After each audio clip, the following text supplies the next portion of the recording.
validation, now I validate myself. Building inner strength, putting doubt up on the shelf. No more unnecessary drama, no more wasted time. Climbing higher constantly, making my own climb. Standing on higher ground, where excellence is found. My potential knows no bounds. Raising the bar, breaking ground. My network is my net worth. Choose your company wise. Surround yourself with eagles, not with sheep in disguise.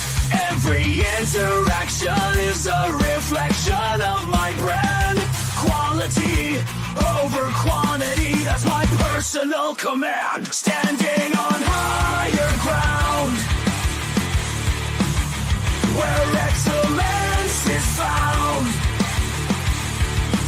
My potential knows no bounds. Raising the bar, breaking ground. Whoa. I'm not just living, I'm manifesting my vision. Cutting through limitations with surgical precision. My expectations are my compass, my respect is my shield. To mediocrity and chaos, I will never yield.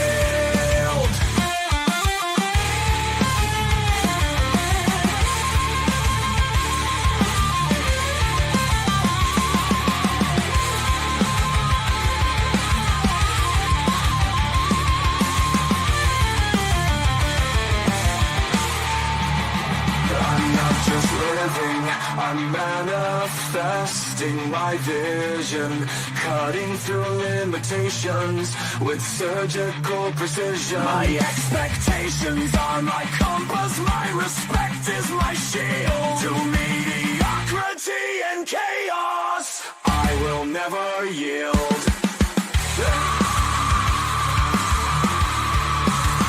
Standing on higher ground, where excellence is found. My potential knows no bounds.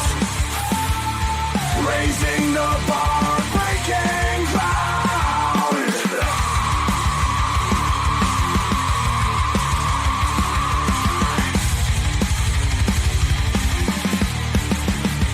I'm not just living, I'm manifesting my vision. Cutting through limitations with surgical precision. My expectations are my compass, my respect is my shield. To mediocrity and chaos, I will never yield. How you doing, ladies and gentlemen? How you doing, ladies and gentlemen? Welcome to This and That. I'm your host, Xander, where we talk about this, that, and everything in between. I guess happy 4th of July again, since we're wrapping up the 4th of July.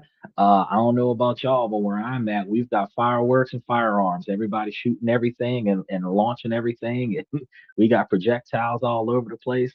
The South has risen. The way these people is out here. I'm trying to stay inside. Special shout out to OG Kicks. Um, Here on This and That, where we talk about this, that, and everything in between. We do not let the sun rise without going live, but we don't always start on time. And that's why we ask you guys to like and subscribe and then mash those reaction buttons while you're here. Hit the notification buttons for the upcoming shows, and then go and double check the membership for all the new releases that we have for you guys. Um, we have done a lot of stuff today, more than what we thought, but not as much as I wanted. So we've gotten together all the information that we need for the upcoming Monday, where we're talking about the nuclear power, firearms laws being adjusted, and housing laws being adjusted. So you guys are going to be getting a lot of information on that on Monday. We have different topics 7 nights a week, and Monday, Tuesday, and Wednesdays like business and politics. Where on Monday we talk about how politics negatively impacts your ability to make, save, and invest money. And then Tuesday we talk about different ways to make money, save money, invest money. We talk about stock options and everything, different ways to put your money in places legally where your money can make money for you or invest in other opportunities. and then protect your wealth from generation to generation. Now, beyond that, we have Wednesday where we talk about different countries around the world that you can invest in, and then potentially live in, depending on the situation that you're trying to get into. And we move ourselves over to Thursday, Friday, and Saturday. Today being Saturday, where we talk about socialization, self improvement, self development, relationship topics, negotiations, building your brand, raises, promotions, um, retirement, forced retirement, severance packages, termination, and then building your 20 and 30-year plan. We give you a lot of information on that stuff. And today we're supposed to be talking about why some women sabotage their market success. And we're going to be getting into that into an extreme detail. So I know that there's going to be some women that love to uh, dive in and object when men start articulating why women are failing their own objectives. But we're going to be trying to get through this in the most efficient way possible. He said, love the fit. Happy 4th of July. Well, happy 4th of July to you too. I greatly appreciate it. Um, then we're going to discuss on Sundays. We talk about questions and comments from the fans, where you guys have questions about what you're going through, and then I try to give you guys detailed, maybe unorthodox information to help you guys find alternatives to solutions to your situations.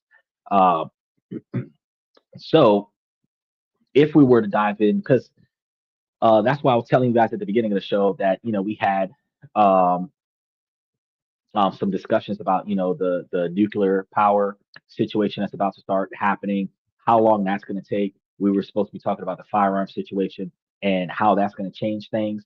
I wanted to do some digging because, as far as I understand, the places that you can go with firearms right now is like not public functions, unless you have a permit. You can't go into government buildings, but you can go into any private owned building, and you can go into any publicly used facility that is not a government facility with a firearm, which means that you can carry your pistol to church if you wanted to. I don't think that they're going to allow you to walk into the quote unquote house of the Lord with a long barrel rifle, but you know, uh, if you have a church that closer to Texas, it's probably smarter to have quite a few of them in the congregation, especially after that one time where that church was under attack by a few people that was after a few minorities. I just think that the church should be heavily armed, because how can the warriors of the Lord fight the good fight if they're unarmed? What are we gonna do? Just sit here and pray about it? Pray that we win a battle that we're not gonna fight. That's like hoping that a pro pool player scratches on the 8 ball so I can win the game. That makes no sense. Either way, let's start. Let's go ahead and get into tonight's topic because we got a lot of information for y'all today.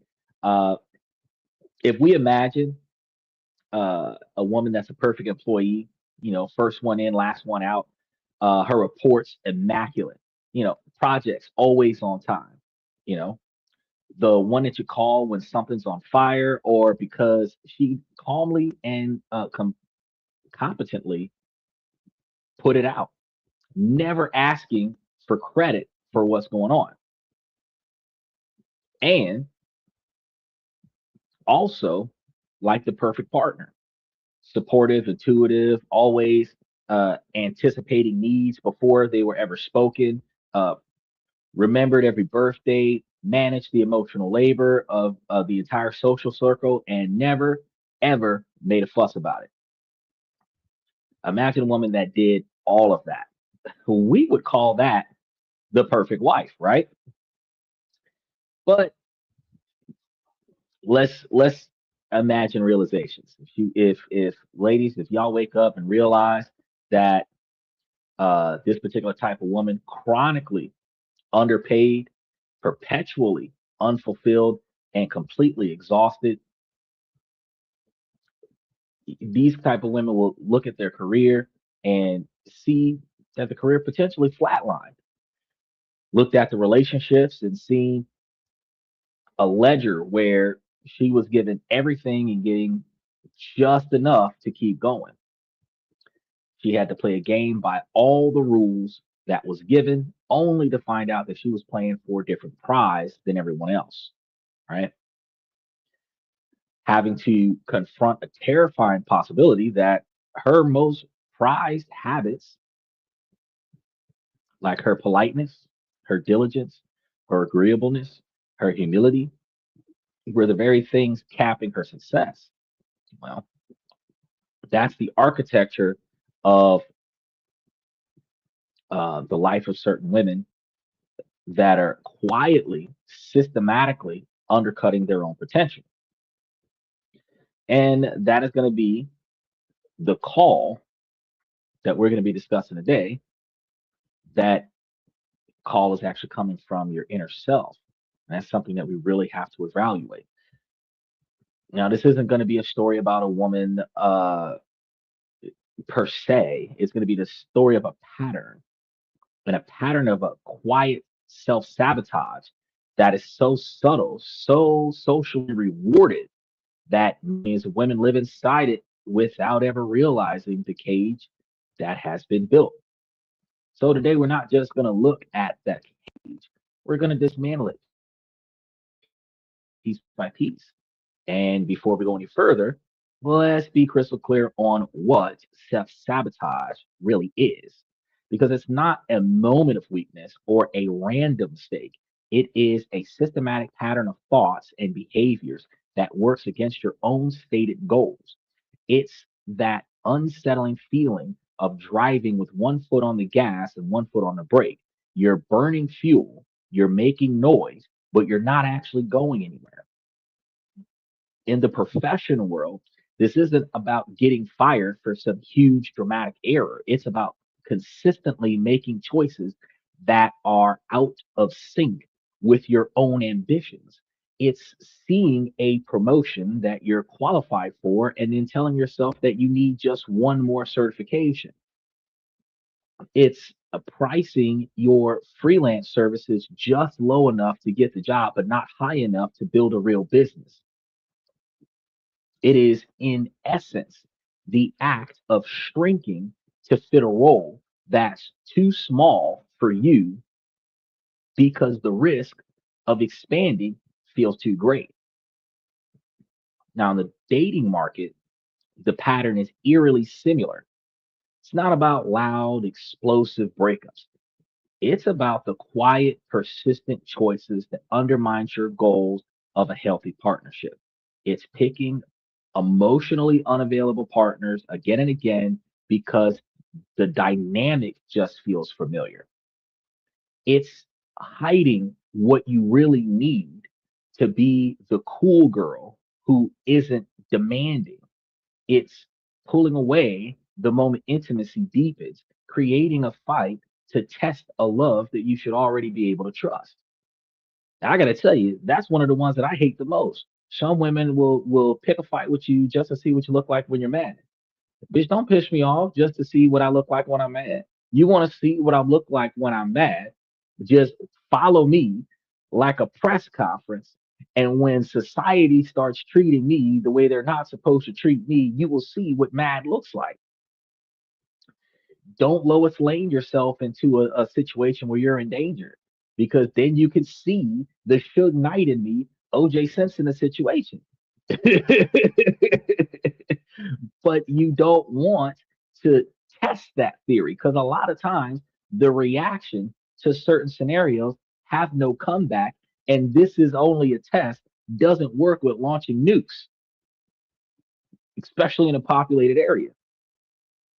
The certain things you just can't come back off of, right?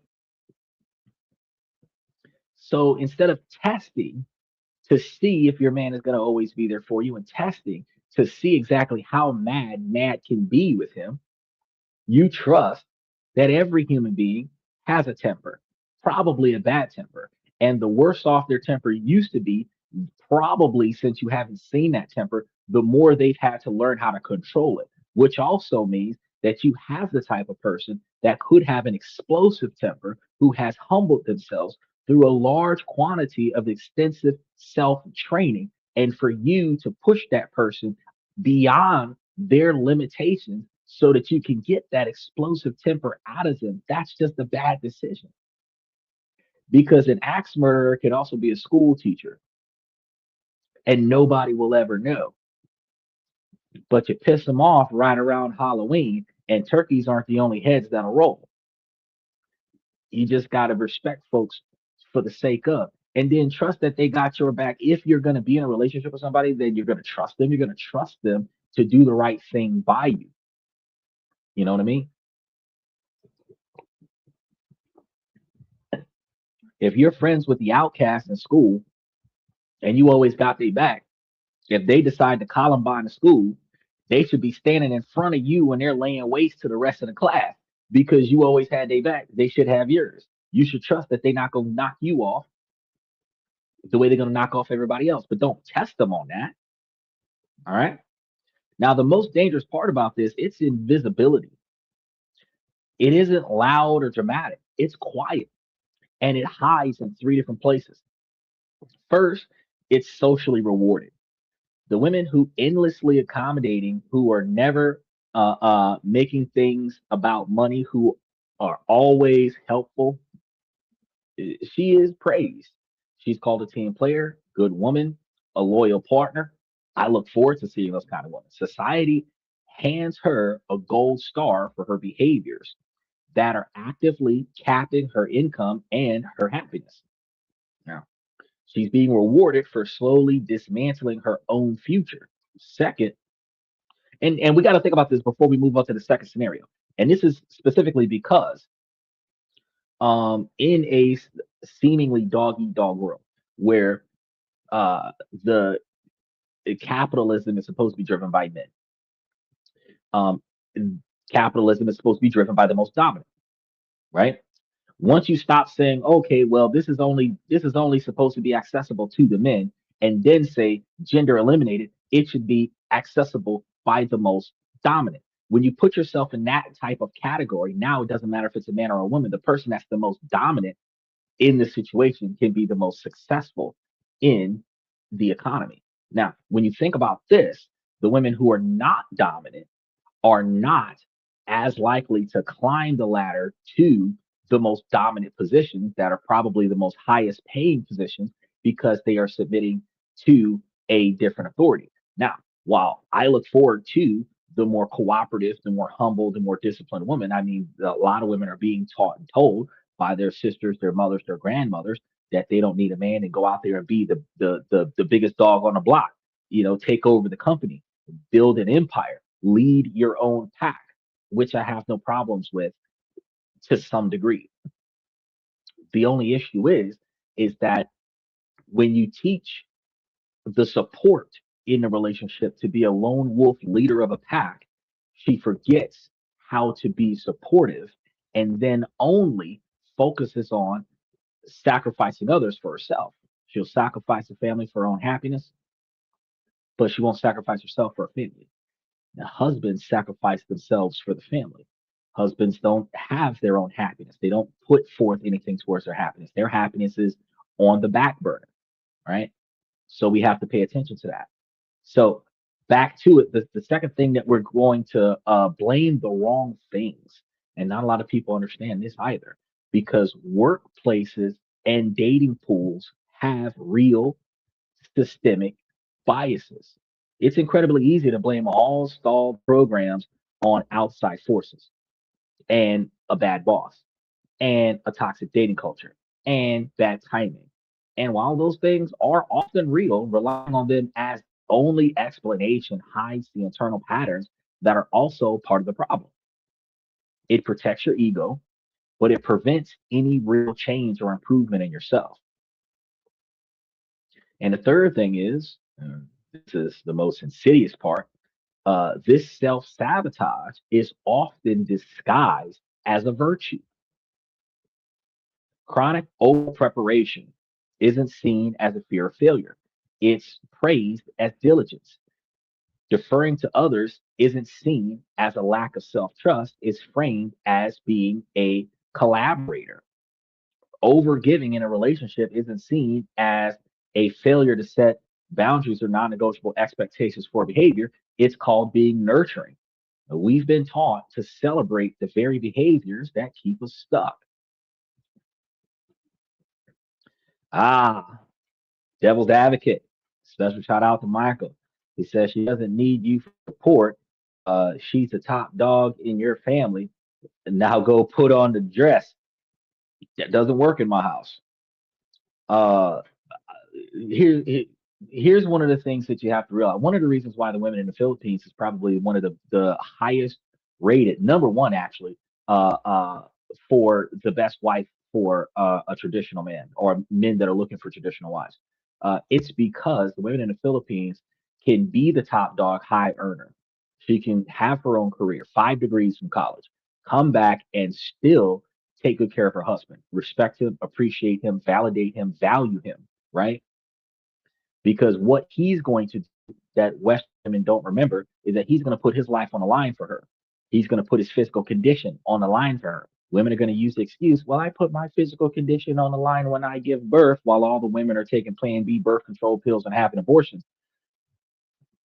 The man is going to lift the car. The man is going to stop traffic. The man is going to pick up the something heavy. The man is going to take the brunt of a brick falling out of the sky so that she doesn't get hit by it. The man is going to get broken up so that she doesn't have to get broken up. And if somebody's got to take that bullet like Batman, the man is going to be the one that jumps in front of it, like that man who caught that bullet at that assassination attempt during that campaign rally with Donald Trump. He passed while protecting his wife from that bullet. She didn't get got. He got on her behalf.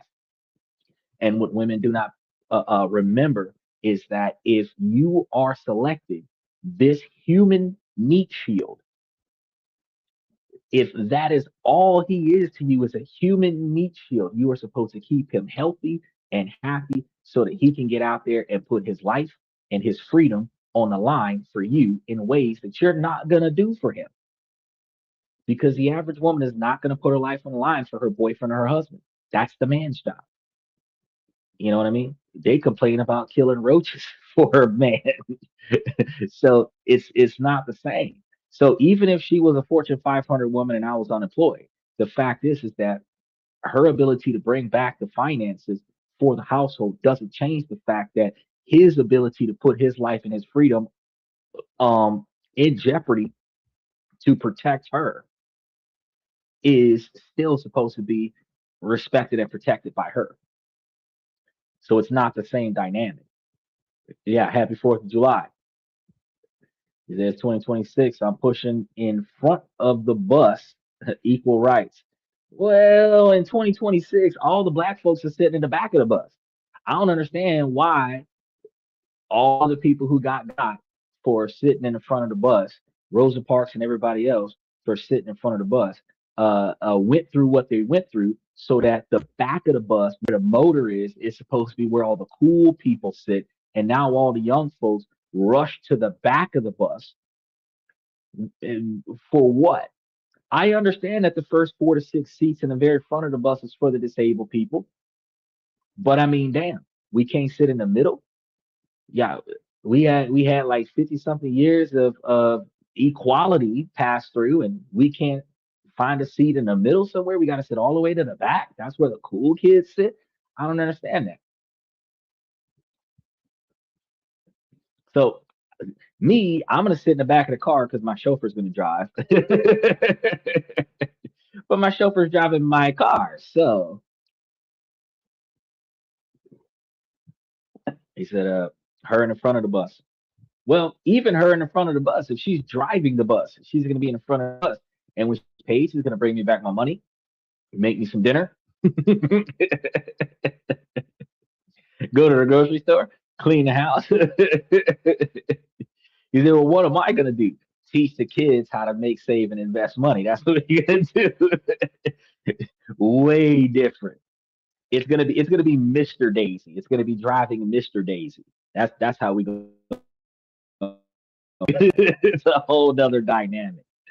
I know women are like, fuck this dude. I don't know. He don't know what the fuck he's talking about. No, I know exactly what I'm talking about. But Western women don't understand this because you got to remember that 82% of broken homes is raised by women. So the females in those relationships do not treat the boys the way they treat the girls. And I can say fairly that men don't treat the boys the same way they treat the girls. They have more responsibilities for the girls to try to protect their virtue, and they have more, attaboy for the guys that are getting laid and conquering the dating. So I mean, I understand there's a little bit of a difference there, but what we have an issue is that the women are teaching the women to be men, and the women are teaching the men to be submissive to women. And the reason why I'm talking about it is because the problem with that logic is women don't want to be the leader of their relationship because they're not attracted to a man that doesn't lead. So the only reason why it's a problem is not because she's in charge, it's because she's in charge by choice when she didn't want to be in charge by design. And then she's mad at me because I let her be in charge because that was the only way that I could make her happy was for her to be in charge. But she's not happy because I'm not in charge. So what men have to do is men have to say, well, look, to prevent this confusing diabolical paradox from happening, I'm going to be in charge regardless of what your status is. Because first of all, men don't get into relationships because of how much money a woman's got. Men don't get into relationships because of how much stuff a woman's got. So she could be a millionaire, and I'm not going to give a fuck. What she does and how she does it for me is going to be what's important. And that's what a lot of men are going to think. So I can have my own place. She can have a mansion that is so big that the cars that she parks in the garage are bigger than my house. But that doesn't change the fact that when we go places and we do things, I'm going to be making sure that she's safe, almost like her own private security guard. And that's the role of a man. But she's got to make sure that her personal security guard is well fed and well taken care of because your fighter cannot be malnourished. And that's what women don't understand. Boys need men for role models and girls need women for role models. I agree. And that's one of the reasons why women need to give their children to the fathers. Instead of taking the children and putting the fathers on child support, the women should give the children to the fathers. And only under the circumstances that the fathers want to be fathers and then claim I don't have enough time because I have to work, where they have to pay for a babysitter, that's when you give mom child support because you decided that your work is more important than your kids. But if you've got fathers that are available for their kids, you send the children to the father and let the father care for the kids while the child is with the father. Period. There shouldn't be a child support system. You pay for the kids while they're with you. I pay for the kids while they're with me. There's 7 days in a week. One of us is going to have them 4 days out of the week. The other one's going to have them 3 days out of the week. Plain and simple. Now, how that's going to work is that one of us is going to pay 4/7 at a time, and the other person is going to pay 3/7 at a time. If you want to pay less for the kids than me, then I should have kids more often, and we can divvy it up like that. Ladies, y'all can do the single mom lifestyle and have the kids on the weekend, and dads can have the kids during the week, and then the kids will get raised a whole lot better. That's not the society that we live in right now. The society that we live in right now, women voluntarily put themselves in a position that they don't want by being the mothers of the children, having custody of the kids, then taxing the father for child support, and then not allowing the father to have custody of the kid, not allowing the father to see the kid, and then blaming the father's absence for the child's poor upbringing. Uh, if he was included, then the kid would have came out better. Wouldn't have been out there with his pants hanging off his behind with Glock switches on his ops or pregnant at 16. So you really got to think about what you're sacrificing by excluding the fathers out of the children's lives. But that's not what we were talking about today. We were talking about how the women self-sabotage.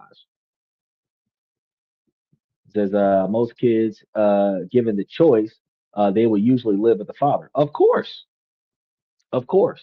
any child that knows who their father is would likely live with the father before they live with the mother because women actually raise children based off of guilt trips, psychological and emotional manipulation.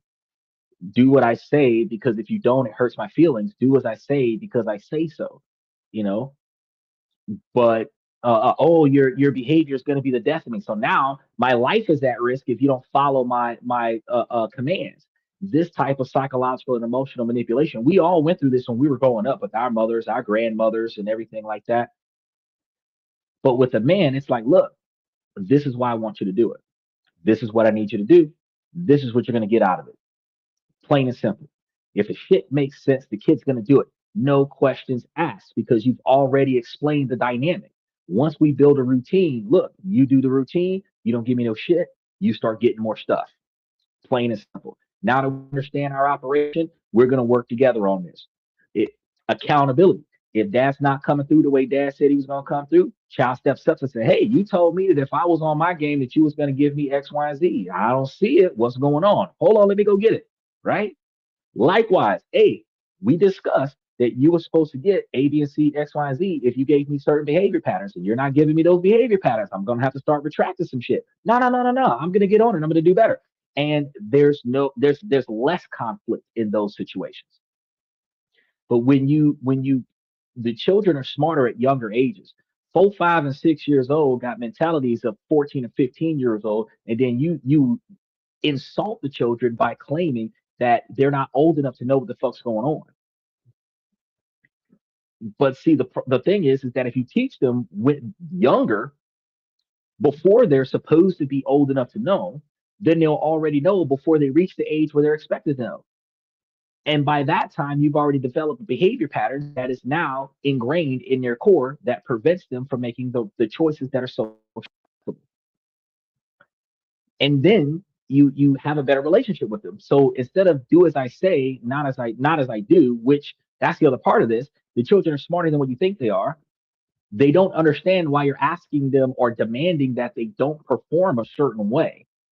But then they're watching people perform a certain way and they're not seeing the connection between the negative fallout and the instruction. Well, if I'm not supposed to do it, why is everybody else around me doing it? That is when the confusion comes in at. And then when the children get exposed to external information and all the things that parents lie to their children to control and manipulate their children come out to be lies, like Easter Bunny, Santa Claus, all of this stuff, the Tooth Fairy, all of this other stuff. That's when the children start losing confidence in the parents' instructions. They lose faith in the authority because they have been proven to be wrong. And that's when you start getting the rebellion. You don't get the rebellion when you're never wrong. And you're never wrong when you tell the children the truth and you tell the children the whole truth, even if it's the ugly truth, because you got children that'll help you hide the body if you tell them the truth. But you got children that'll rat you out if they've caught you in a lie and found the body. So the difference between your relationship with your child is going to be based off of how you treat them, right? But yes, most children would pick their fathers. He said, you love your stepmother when you stabbed her 179 times. Go sit down, boy. You need your own time out for that. That's some Norman Bates shit. Santa is real. No, he's not. If Santa Claus was real, historically speaking, Michael, if Santa Claus was real at one point in time, he would have lived a natural life and then died. Therefore, the current 2026 stories of Santa Claus, he is not still 200 plus years later flying around as a healthy fat guy, shimmying down chimneys and giving gifts to kids. Now, historically, see, he said, actually, that's a true story. Historically, a man who gave gifts to kids in a certain region might have been a true story that was embellished to a global scenario. Because it is true, if to a degree, that if, say, I wanted to be the Santa Claus of my city's not that big. If I could afford to acquire enough gifts for all of the people in my city, and then I went door to door from bedtime until sunrise, bringing gifts to each person's house. I wouldn't be breaking into their house and then hiding the gifts in their house. I would be delivering the gifts to their house, maybe leave it on their porch or something to that effect, leave it at their back door, something like that, and then go on about my day. And when the parents wake up before the kids, is the way it usually happens, and they go check the mail and all these gifts are on the front porch and bring them inside, that type of story would be true. But the dynamic of a fat person shimmying down a chimney with a fire in it, right? Then he's gonna magically put out the fire without putting out the fire, right? Sneak into the house without breaking any windows, not tripping any alarms, not disturbing the cat or the dog, not breaking any locks on the door, fill the Christmas tree full of presents, and then shimmy back up that chimney. It's statistically, scientifically, and logically impossible. Okay. So the story can be embellished, and there could have been historically a person that did used to do that, but that person lived his life and died. So Santa Claus, since the 80s, has been a lie because he doesn't still exist. That's something that you got to think about. It says Santa's made up to make you spend your money. It's all an ad. That's what I'm trying to tell you. So there's a two-part dynamic there because it could have been a true story of the generosity of a specific human being. The same way the scripture in the Bible is a story about the experiences of at least 12 plus individuals plus Jesus and everything to that effect. The dynamic is that as it pertains to Santa Claus, um, now kids are bribed by their parents, and this is where the lie starts manifesting, not from the marketers. Kids are lied to by their parents utilizing the same Santa Claus story that they were given when they were kids to control the children. If you don't behave, there's a special person that travels the world giving children gifts. If you don't behave, you won't get gifts. You have some cultures that teach that if you don't behave, you get a lump of coal in your bag. You have some that teach that the presents won't come at all and you just won't get anything, right? The children believe, well, yeah, like I said right there, giving the giving out the coal. The children believe that they are by default entitled to presents at Christmas time. But see, if the story is true that you're supposed to behave for 365 days so that at Christmas time you get presents, if you were bad in March, you don't get presents in December. If you were bad in July, you don't get presents in December. If you're bad in October or November, you don't get presents in December. So you typically are able to get the children to behave better October, November, and December for the anticipation of potentially getting what they claim to want for Christmas. Now the marketing comes in. The parents are going to be looking for certain shit on sale. Everything that children will want gets reduced price for stuff that the parents couldn't afford to buy throughout the year. Parents try to pick that shit up and then get it for the kids. Now, for parents who can afford that, the kids get what they want. For the parents who can't afford that those are the kids who actually learn the truth. That Santa's not real. I couldn't afford to get it for you. I tried. I failed. It is what it is. He said like Easter, Mother's Day, Father's Day, etc. Well, Mother's Day and Father's Day are not fictitious, but I think that it's ridiculous that you're celebrating the being a mother on a separate day as celebrating being a father.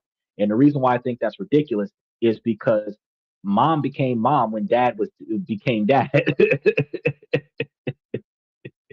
right? So when the child was born, both mom and dad on the same day was parents, which ironically, the 9 months before the child was born would be Mother's Day. And because when you found out that you were pregnant when the child was conceived, that was the day that y'all officially became parents, right? You were pre-parents because the child hadn't been born yet, but y'all were parents. So technically, Mother's Day and Father's Day is 9 months before your child's upcoming birthday. So you got to reverse engineer the math on that. And if you got more than one kid, Mother's Day and Father's Day happens more than one time out of the year, 9 months before that child's birthday. Now, Easter has a completely falsified scenario, and that's going to be based off of the ideology that you get candy out of an egg that comes out of the butt of a rabbit, which I think that's stupid. But that's neither here nor there because we were supposed to be talking about sabotaging, self-sabotaging women. But so we've kind of gone down like several rabbit holes. He said, I'm bad all year. I know. And you would get nothing every year if the story about Santa Claus was true. His Father's Day is 9 months before Mother's Day. I would have to disagree with that. I would have to disagree with that.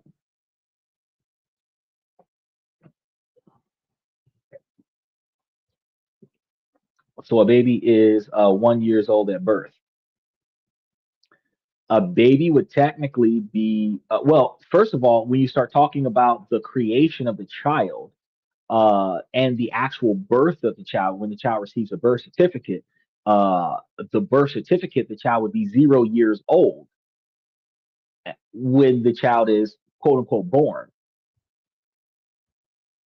But if she's pregnant, she's the mother while pregnant. He's the father while pregnant. He's not a man without a child.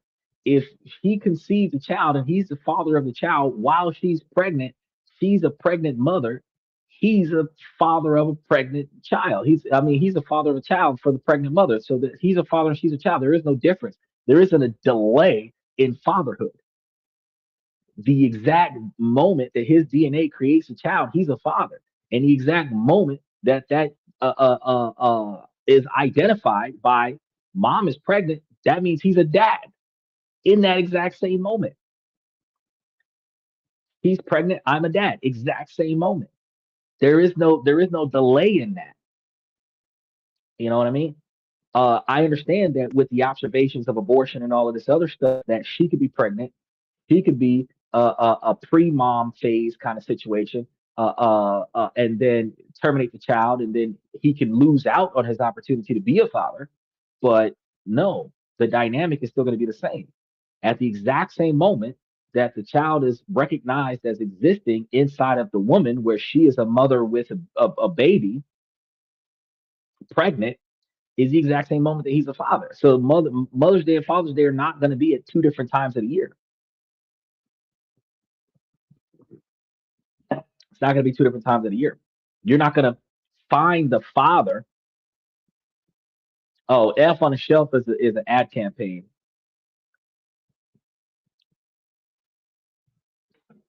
but you're not going to find the father 9 months later and be like, oh, congratulations, you're a dad now.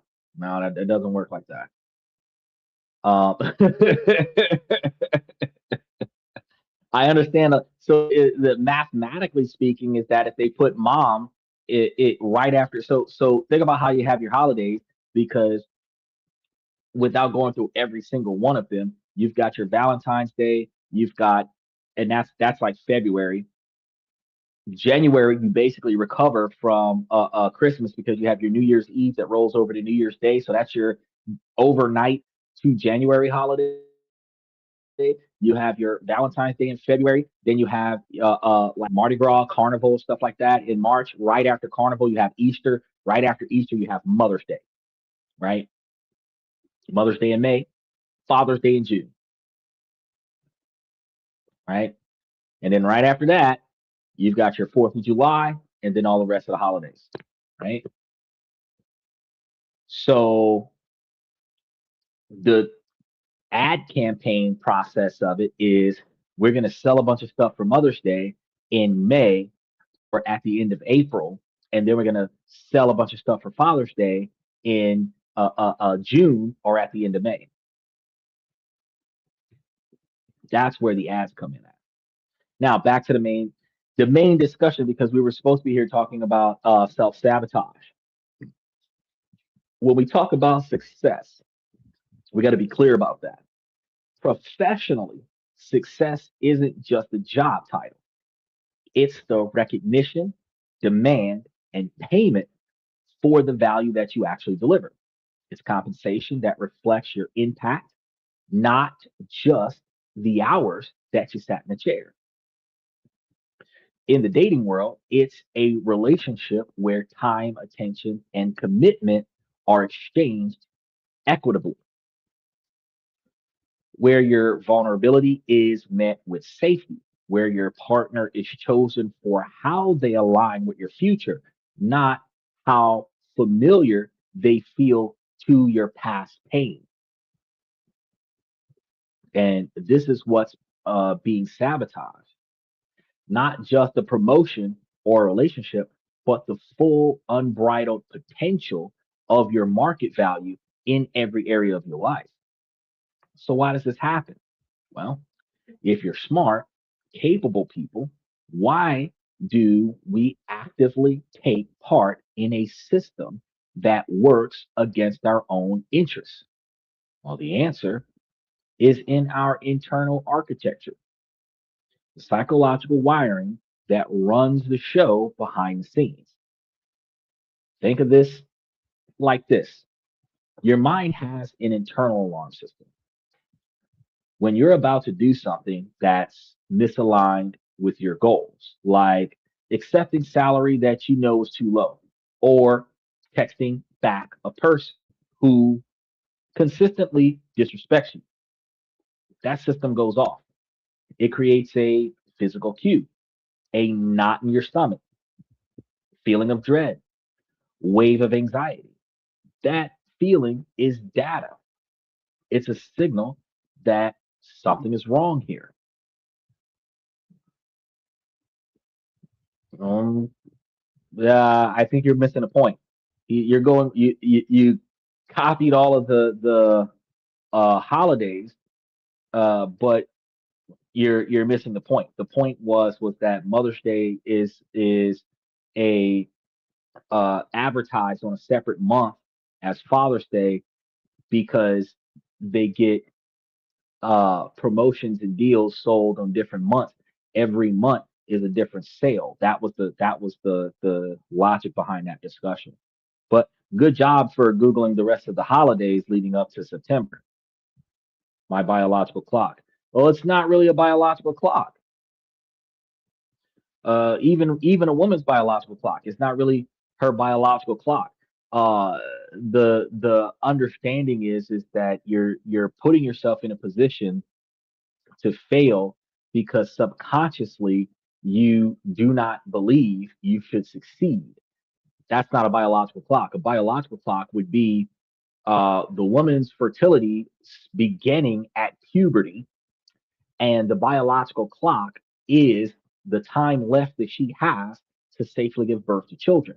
So outside of the legal age of birth bearing, we have puberty striking between 9 and 13 years old, depending on the child, and them being able to be sexually active between 13 and 16 years old, depending on what country you're in, whether or not that's socially acceptable or not is irrelevant. Biologically, that's the case. And babies having babies where they can start producing children as young as 14, 15 years old and be mothers at 15 and 16 years old and be able to continuously produce children for the next, I don't know, 20 years. Because you're looking at if the first child is dropped at 15, you have uh, uh, 15 more years. That's 30. So technically 25 years. You could probably do a child every year for 25 years, and that's a career birth bearing if you had children every year. But from 15 to 40, you could potentially produce up to 25 children with one woman if you were doing it based on biology, not the legal limits. Um, the biological clock acknowledges the fact that even though women are capable of having birth after 40, it is harder because they have less eggs available and the births become more and more complicated, especially if they've had more than one child. So the issue that you have there, yeah, little rabbit identity. The issue that you have there is that if the woman wants to raise a family, or be involved in the creation of a family. The time that she has to successfully perform that is working backwards in comparison to her drive to achieve a career.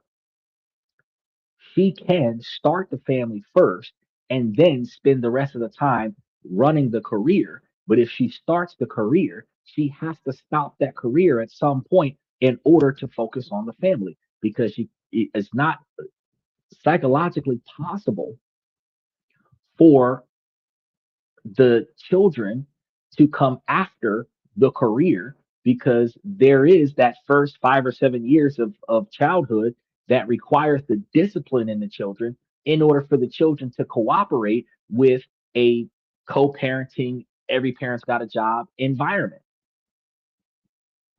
right? And if you have the type of children that are well behaved, where you're not getting called off the job and picking the kids up from school, they're getting suspended and expelled and everything like that, getting arrested and all this other stuff, you have to recognize that the family has to be under control in order for the career to be able to skyrocket because the more demand that your career has, the less time you're spending at home.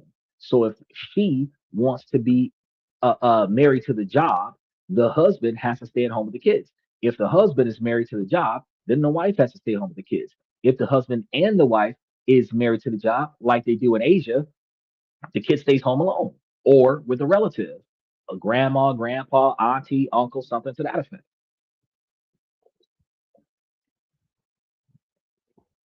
But the child still got to come out 18, 19, 20, 21 years old. So by the time she's 35, 40 years old in her career, president of the company kind of thing, her kid is 15. But if she's like 35, 40 years old and she starts talking about having children now, she's not working because when the older ages, you start having complicated pregnancies. And usually, what the doctors recommend with a complicated pregnancy is that the woman doesn't work. So that means whatever her life choices were, they are now pivoting specifically to have this child. So it's easier for you to just get the child situation out of the way first and then build the life that you want to have after that, even though it is not as easy as you would think. But it's going to be even harder for you to choose to backtrack and start a family when you're driving that career path. So that's what we were talking about with the biological clock. Now, from a young age, many women are taught to override the alarms of paying attention to these things. They're told that other people's discomfort is more important than their own. And that being difficult or demanding is a social death sentence. So they learn to silence the alarm. Some of them do at least, because we got a lot of them that are loud and obnoxious and overly masculine. Typically in the minority communities, but there's not much we can do about that because it's a generational rotation where the next generation is watching the negative performances of the last generation, and the last generation provides celebrations to the next generation's inappropriate behavior. Like you see a lot of these younger children, 8, 12, 15 years old, dirty dancing on social media like the parents used to do. Some people can say, well, they got pretty good choreography for their age, but you're dancing like adults and you don't even know what that represents. And that's not uh, uh, acceptable to expose them to that at such a young age. But that's what the parents think is the thing to do. And that's what the kids are going to think will be the thing to do as they get older. You said fireworks going off at your place? Because over here, we got gunshots.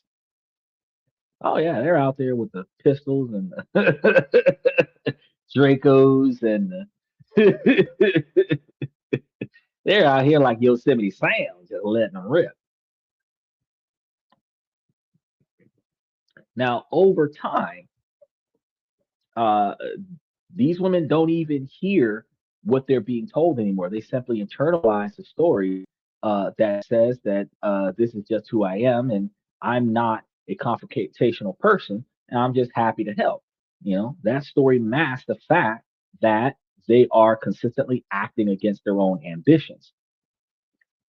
Digging a layer deeper, and you often find roots in self esteem and trauma. Self sabotage is profoundly linked to what you believe your worth is. And one of the wildest things is that when a woman tells somebody that, oh, she broke up with a guy, right? And she'll say, well, he doesn't value himself. He had low self esteem, blah, blah, blah, blah, blah, blah. I have found it hard to understand why society in this day and age has to diagnose everything and everybody to validate why people do the things that they do. But when she breaks up with him, simply because she wasn't satisfied. Instead of telling the truth, she has to make it seem like there was something wrong with him, which is why she left for her own best interest, her own safety and concerns. And now she's a better person because she left this dude that was dragging her down. And when they start saying things, he's got a low self esteem, he was traumatized from his past, something happened in his childhood with his mama, and all these other things. And I'm sitting over here thinking, wait, men with high self esteem already have to date down. So if he thought that he wasn't a valuable man, that means he got a woman that was further beneath him than what he thought he was entitled to. And you still wasn't good enough because he wasn't happy in that relationship and y'all didn't work out. But if he was an eight and he thought he was a four, and an eight will date a four. If he's a four, he's dating a two, and you're claiming that you're a 10, but you got with a dude who thought you was a two, and he and y'all didn't work out because your ass wasn't acting right, but you left because you wasn't happy. Look, lady, we gotta talk. This is what I'm trying to point out. In high stakes moments, like a salary negotiation, you have a choice: endure short term pains of potential rejections, or choose the long term, slow burn pain of being undervalued. Men usually choose the latter. For someone with a fragile sense of self worth, the choice is almost always to retreat to what feels emotionally safer in the moment, avoiding the conflict and staying likable. Unresolved trauma or anxiety works the same way. The mind develops protective strategies that were once necessary for survival: shrinking, appeasing, staying quiet to avoid danger. But those, okay, happy 4th of July. I appreciate that. But those strategies, which were smart in the past, threaten the environment, be, becoming incredibly unhelpful in a present environment where growth requires boldness. So you're using a wartime strategy in peacetime, and it's destroying your own supply lines. So for a woman, this is all supercharged by gender norms. From the moment that the women are little girls, they're bombarded with messages like be nice, be accommodating, be modest. We would hope. Some of them, I don't need no man, men ain't shit, and don't trust them. That's why the women are willing to choose the bear over the man with no logic behind that reasoning. You have some women that are told, don't be too loud. The message is going to be clear. Your likability is more important than your power. While the research is not always consistent, some studies and reviews suggest women report higher feelings of imposter syndrome in certain professional contexts.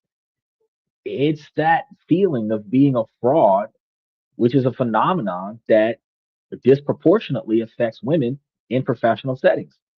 In fact, some surveys report that around two-thirds to three-quarters of professionals, including many women in leadership roles, have experienced imposter feelings at some point.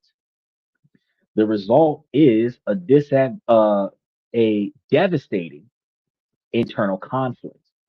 Now, a woman might consciously want a promotion, but subconsciously fear the backlash of being seen as aggressive. So she self censors. She softens her language. She manages everyone else's potential reactions instead of managing her own career. She's so busy making sure she isn't disliked that she forgets to make sure that she is respected. And the market, whether it's a boardroom or a dating app, is brutally efficient. It listens to your actions, not your intentions. We had that discussion on the show a couple weeks ago when we were talking with Sterling about his hatred towards Walmart. And I explained to him thoroughly, bro, your beef is not with Walmart. While I can understand why you would dislike being part of the disadvantaged group, the fact is your beef is with your insurance company and pharmaceutical company. Your beef isn't with Walmart. If Walmart sells the product at the asking price of the pharmaceutical company and your insurance company is not willing to pay for it, even though it's in their policy that they're supposed to, the insurance company not paying for your medication is the problem. And pharmaceutical company overpricing the medication where you can't afford it is the other problem. Neither one of those got anything to do with Walmart. You just don't like the pay that you're getting because you accepted that pay when they offered it. They said this is how much we think the work is going to cost, and you said, I'll take it. You can't blame them for offering you a low price and you accept it.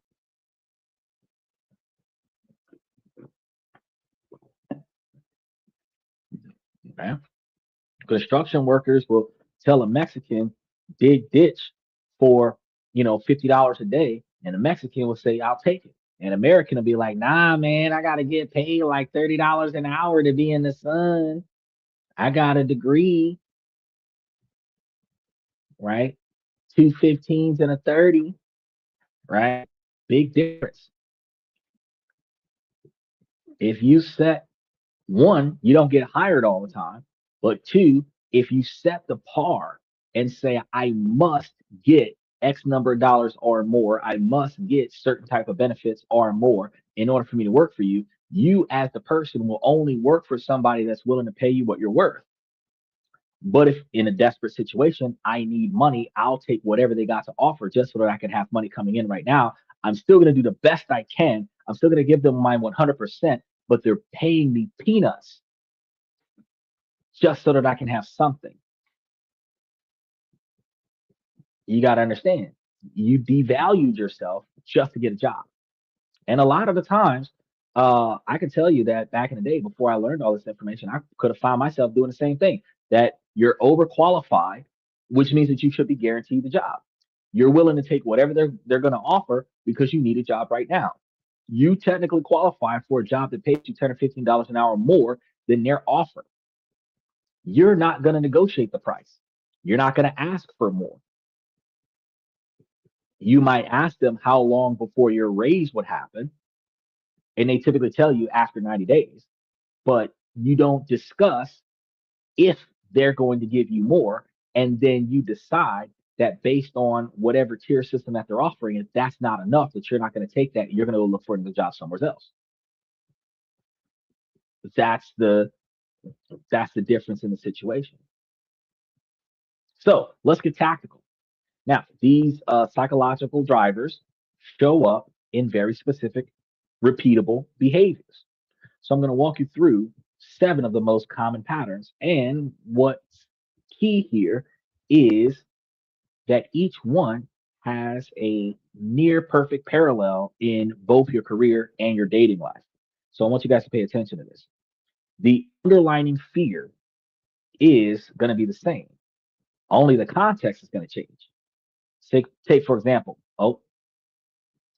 before we get into that, Michael says, I feel like the king on top of the hill looking down on the peasants in the valley below. Sweet fireworks. Okay. So you are above the area where the fireworks are happening and you've got a sky view. Fantastic. Um, everything's level here. Everything's level here. and there's no sky. Uh, actually, everything calmed down now. I think that they ran out of money for fireworks. They had to take their ass to bed. They need to take their ass to bed, but because technically, if you run fireworks until midnight, that should be it, and it's like 12:48 Eastern Standard Time right now, so it should have stopped already, right? But if you're watching the finale wrap up, because fireworks are not cheap, it's like $500 to $1,000 to really put on, probably $2,000 to put on an hour-long fireworks show where it's constant fireworks. The average American spends a few $100s on fireworks just so that they can have 30 minutes worth of entertainment. And if you have a multitude of families in the same area that are doing the fireworks thing, then they can stretch it, because if family number one spends like $250 and family number two spends $250, and you've got like five families on the same block, they could take turns launching their fireworks. It's still $1,000 worth of fireworks. It's just spread across four families. And the kids are out there taking turns launching their fireworks, and that might stretch to an hour and a half, but it's still, shit's not cheap. Fireworks just starting. What kind of retirement home are you living in if fireworks just started at 1 o'clock in the morning? Oh yeah, you're in California, huh? Well, if you're in California and the fireworks are just starting, that makes sense because you guys don't reach midnight for another 2 hours. But it's still going to be like an hour and a half worth of fireworks that's going to wrap up at midnight. So if you're in California or Washington or something like that, yeah, exactly. You're in California. You're on the West Coast. So being on the West Coast, it ain't even sunset yet. So you guys are like I said, gonna start working your way into, y'all ain't hit sunset yet. It's freaking the 3 hour difference between like 1 o'clock in the morning for Florida, and what would that be? 10 o'clock at night in California. Y'all don't have sunset at 10 o'clock at night. Shit, sun go down at like 8. Look, he said it's only 10 o'clock. Yeah, I did the calculations right. The sun go down at 8. What the fuck you mean? It's still up and it's 10 o'clock at night.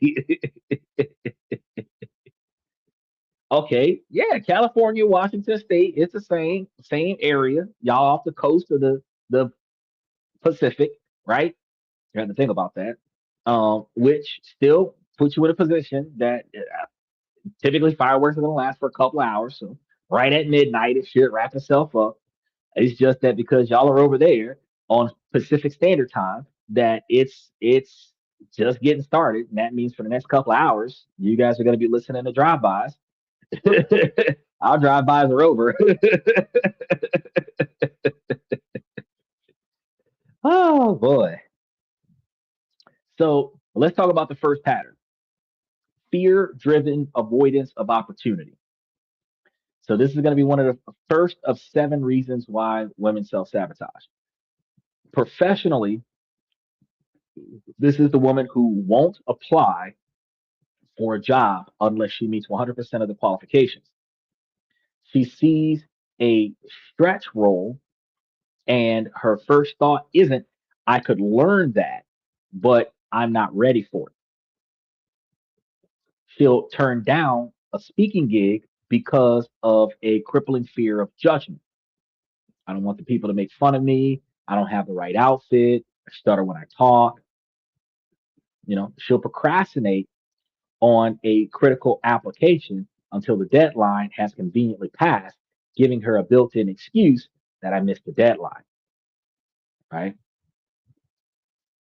He said the books are echoing off the canyon walls. Oh, the explosions that are happening are echoing off the canyon walls. Shit. I'm going to be honest with you. Throughout today, I did not notice that today was the 4th. I thought yesterday was the 4th. We were talking about Happy 4th of July. I forgot that my shift started right before the 4th. which means that I would have two Fourth of July shows because my my show would start when the Fourth of July begins, and my show would end when the Fourth of July ends.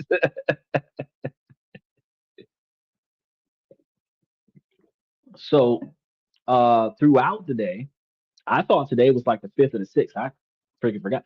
There was no there throughout the day. There, at least on my block, there was no fireworks in the area.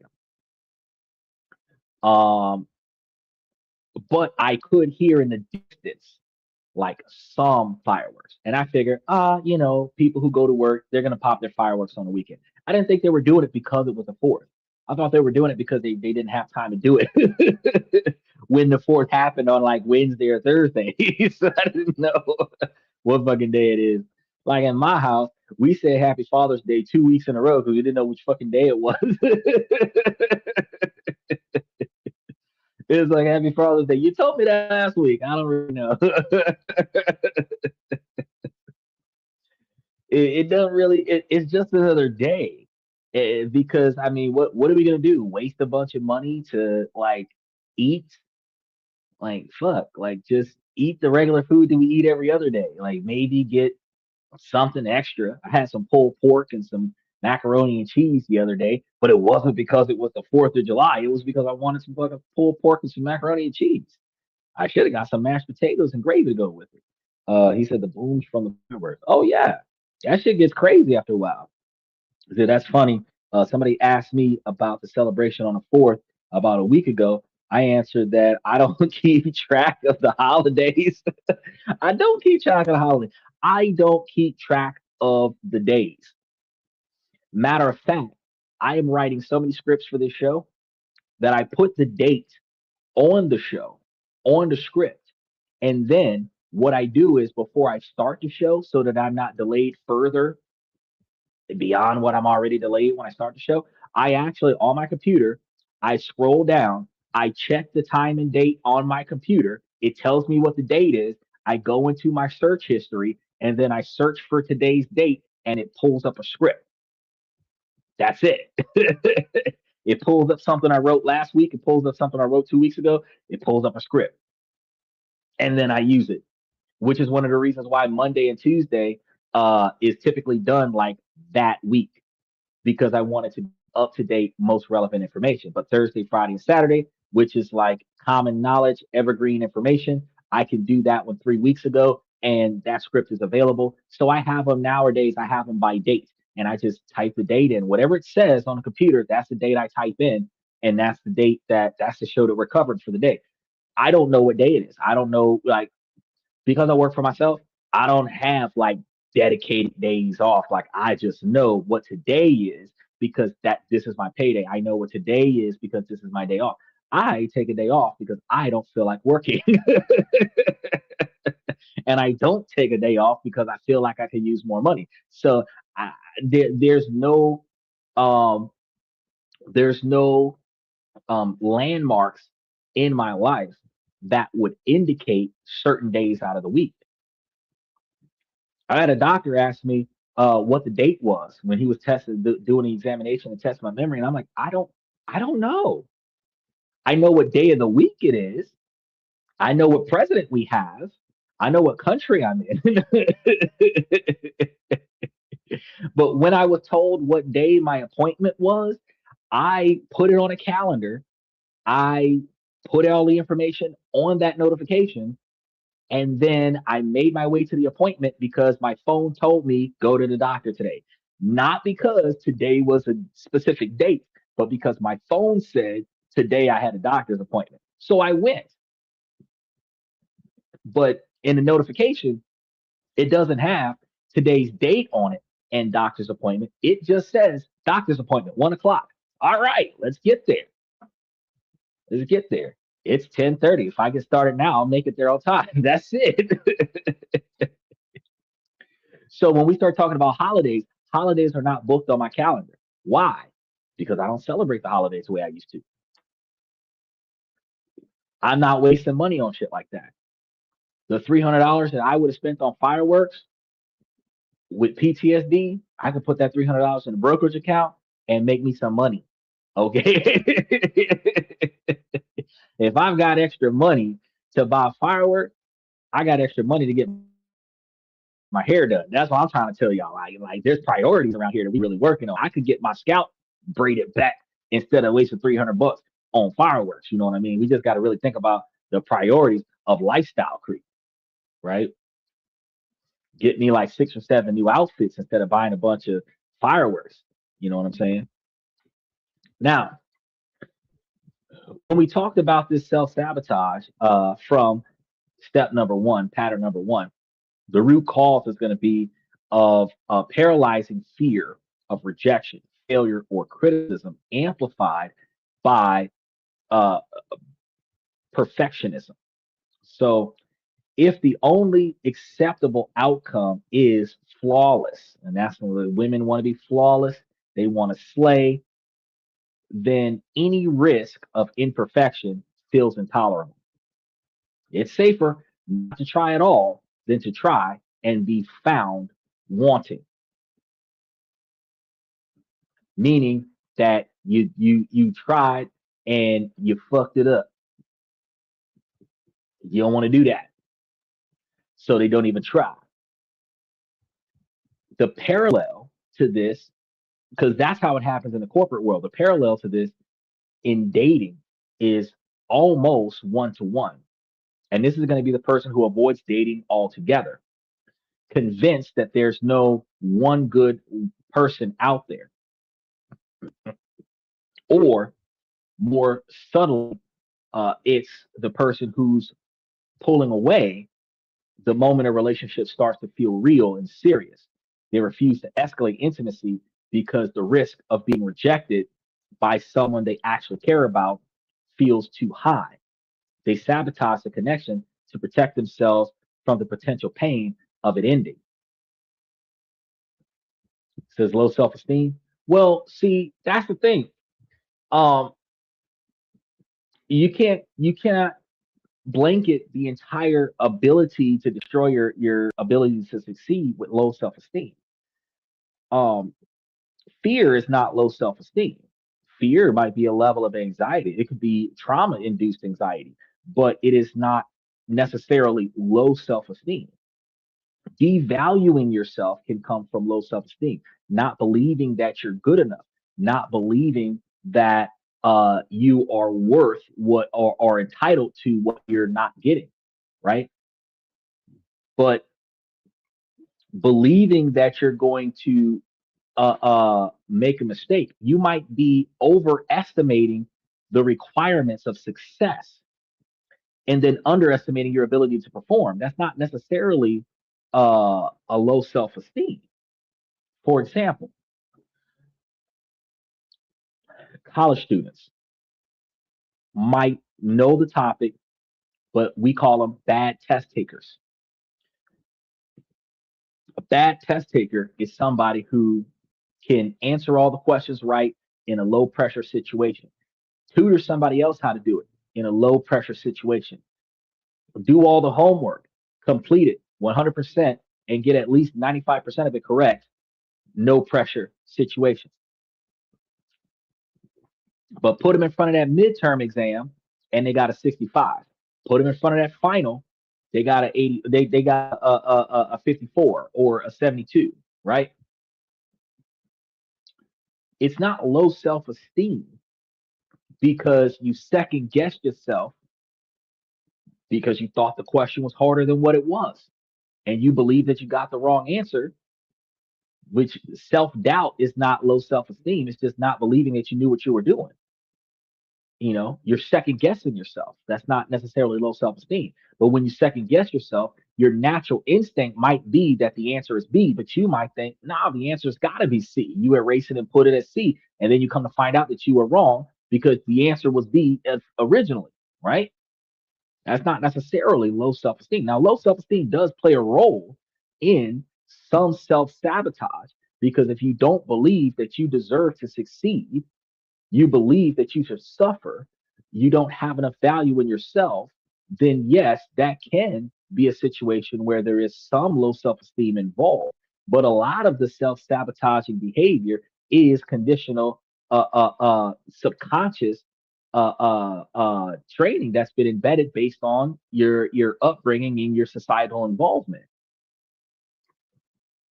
You know, it says anxiety syndrome. Take 5 milligrams of Valium and go take your test. That doesn't work.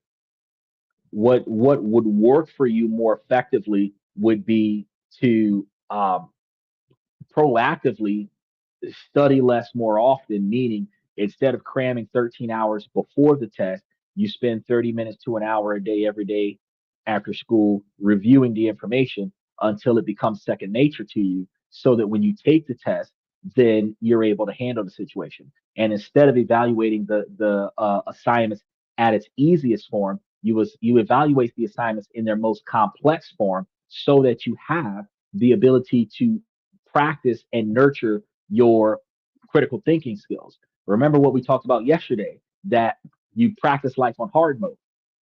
Take a regular shower and then spend the last 2 to 5 minutes in the shower with just the cold water on. In doing so, you can have the natural experience of showering with hot water or warm water, but then you also train yourself to be capable of showering in cold water. Now, what does that do? In a scenario where you got to take a shower and all you have accessible to you is cold water, you are used to that because you are conditioning yourself to be able to endure that particular type of situation.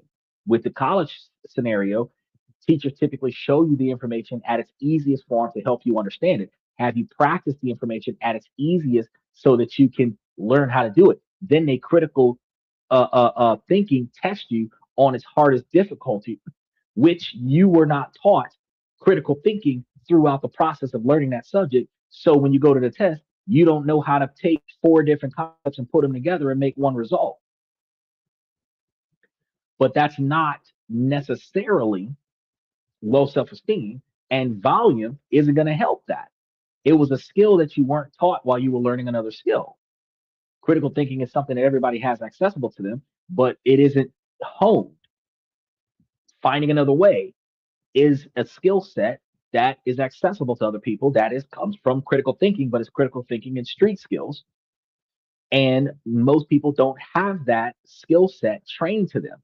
Usually, in a codependent scenario, what people do is if they don't know what way to go, they immediately defer to their trusted confidant, a mother, a father, whoever the caretaker is in the household, whoever the most responsible one in the house is. Instead of them trying to find another way and outsource information, they put all of the pressure of figuring the situation out onto another person because they,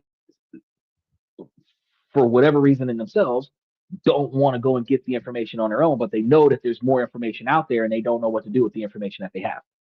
And they don't have enough information to make a sound decision. So they're going to defer to somebody else who's going to do all the research and get the work done for them. Trader says there are two extremes: low self-esteem and grandiose delusion.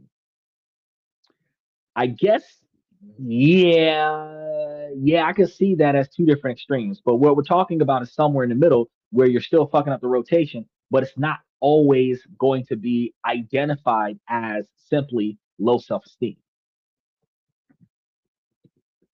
It says, I usually suffer from the second one. Well, most people do. It's called being optimistic. You believe in a perfect world that the outcome is going to be excessively in your favor. Now, the older you get and the more situations don't end in your favor, the more pessimistic you become and you start rationalizing failure as a legitimate outcome possibility. But that doesn't stop you from trying.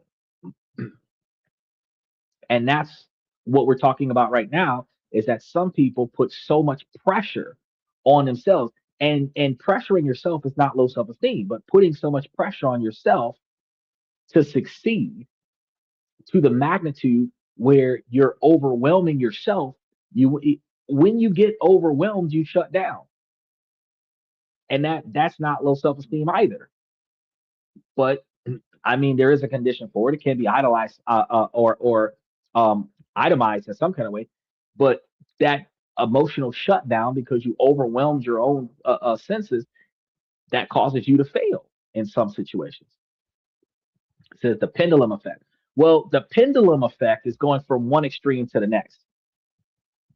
We're not going from one extreme to the next. What we're actually doing is we're itemizing in a specific situation in a specific area of your psyche that you're having repetitive behavior patterns that are sacrificing your success. So it's not necessarily a pendulum. So a pendulum effect is like bipolar behavior. A pendulum effect is going from extremely good to extremely bad and back. A pendulum effect is going to be positive decisions to negative decisions back to positive decisions. But recognizing that uh, you could be successful, but you don't believe that you could be successful. Self doubt isn't necessarily low self esteem, but it could sabotage your ability to succeed. People procrastinating. Procrastination is not low self esteem. It's a lack of time management. But at the end of the day, if you know that you have a test coming up and you don't study for it until the night before the test, you will be less prepared for the test because you're only going to take in the first 2 hours worth of information, and the remaining 15 or 20 hours that you spend studying for the test is time wasted because if you didn't pick it up in the first 2 hours, you're not going to pick it up today. And if you need this information for tomorrow, it's not likely that you're going to be successful tomorrow if you're trying to do 6 months worth of information in 12 hours. It says drug addicts are great at that, swinging from drugs to religion. No, I don't think that's true. So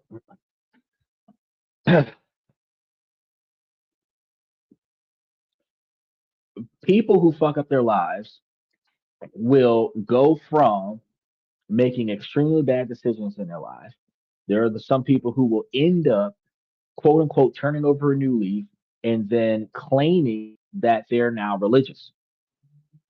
They have a past of sin that they try to mask with a present area of uh, community service, meaning that they're giving back to their community, start up a church. They try to guide people verbally because they're not putting any money into anybody because most pastors don't have jobs. Uh, they guide people verbally into a different direction. Hopefully, provide them with the motivation to do better, and they can coin bad decision making in the past as reasons why you should not allow yourself to make bad decisions because certain things that you do cannot be undone and your past can negatively impact your future. And the trauma from your past can cause you to make bad decisions in your present, which will also negatively impact your future. So, and then when you think about, because like criminals, not necessarily drug addicts, but criminals can, do crime on the streets, go to jail, find Jesus in jail, get out on an early release program, and then get back on the street and commit crime. You got people who go to jail, change religions, come out with a different religion, and they still go back out there and do crime. You've got OnlyFans girls with crosses on their neck claiming to be Christians, but selling sin is not what a Christian or a Catholic or a Jew would do. So you can't claim a religion and then sell your body on the internet. It's not the same. So again, that's not the pendulum effect. So I think you have a misconception of or you're misrepresenting. You might have the right conception of it, Michael, but I think you're just using the wrong examples of the pendulum effect. Trader says, I tried to tell an individual with low self-esteem that she could learn anything that she wanted, but I think she did not believe me. It's not comfortable feeling. Um, okay, so one of the worst things that you have is when someone has true low self-esteem, especially when they're wallowing in self-doubt and in some situations self-pity. You can claim that she can do better. But until you start doing better for her, she's not going to believe it. For one, A lot of women are raised that they don't need a man, which means that they don't need a man's opinion. Men are stupid, men are wrong, and this is what's embedded into the children. It makes it hard for adult women who learn this behavior from other women to be able to trust the decision making skills of a man because they're taught not to believe what men say. Men are going to manipulate you to get into your pants. Men are going to lie to you. Men are going to cheat on you. They're going to deceive you. All of this other stuff that's embedded into the women, where ultimately a good man that comes up and teaches or tries to teach a woman how to do better for herself, the women are going to be resentful and hateful towards that man because their core upbringing was not to trust any information from a man, right? So it's not necessarily just this low self esteem or just the self pity or just the low valuation of oneself. It is also the core upbringing that the source of the information will devalue the information in and of itself. We don't trust the source, so the information is not valid, even though the information could change our life. We have people these days who have no respect for homeless people, and some homeless people can tell you what you need to know to get your shit together. But because the source is not stable, the source cannot give you information about stability. A lot of people will try to criticize somebody who's talking about how to keep your relationship together. If you're not married, the source is being criticized because they don't want that information from the source. So if the source isn't married for 20 years, then the source doesn't have the validity to provide the information, thus devaluing the information because the source that's delivering the information isn't married. So it's not so much, again, a lot of the times it's not just low self esteem. A lot of the times it is the core upbringing of an individual and also learned behavior of an individual that causes them to not want to, whether consciously or subconsciously, to improve from their current situation. But once self realization happens that they are failing on their own merit, not societal hindrances, that's when the person starts making changes. Yes, people hate change. That is correct, 100%. Uh, People would father live with misery.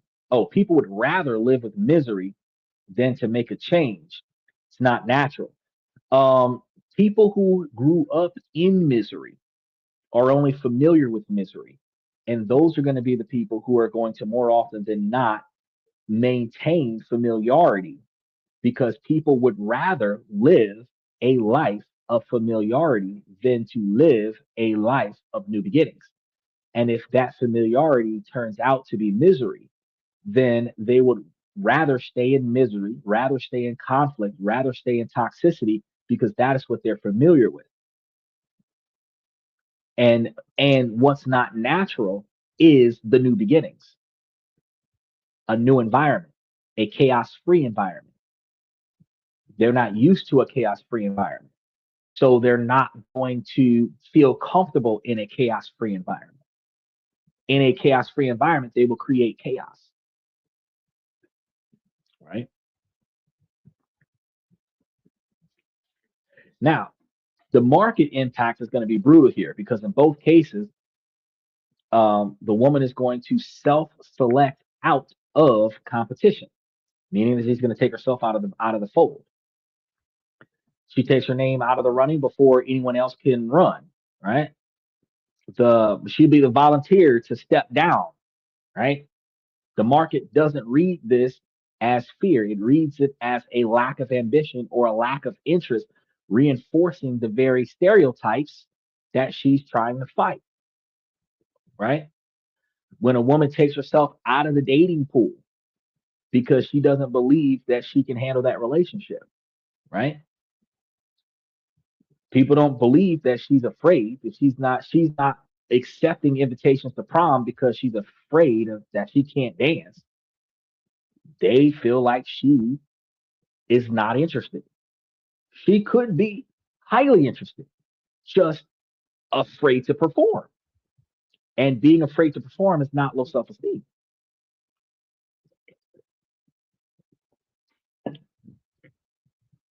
So notice the patterns that we have here are more often fear driven than low self esteem. This isn't something that you can take a antidepressant medication and fix the problem. You have to overcome fear by recognizing what causes your fear and then learn how to adapt to that fear, where you have what is identified as courage, the ability to continue to take action in the midst of fear. And that's something that is developed and nurtured, not something that just comes naturally. People aren't born courageous. People take risks. And the more often they take risks and see a positive outcome, the more often they take risks. The courage to take a risk comes from taking a risk in the past and being successful. Take bikers, for example. They weave through traffic because the first time they did it, they were successful. The eighth time they did it, they were successful. They're doing it at faster speeds now. Yeah, you might fall every now and again, but you were successful more often than you failed. So as long as I can get back on that bike and do it again, that's what we're going to do. Right.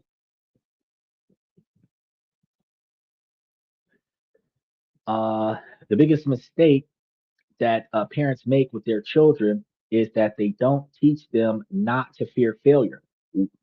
I think that's the second biggest mistake. I think that is the second biggest mistake, but I do agree with you on that. They teach their children as a byproduct of the biggest mistake. The biggest mistake that parents teach their children indirectly, accidentally, is that the parent did not believe that the child at such a young age could perform that task. And because the parent didn't believe that the child could do it, the child starts believing that the child can do it.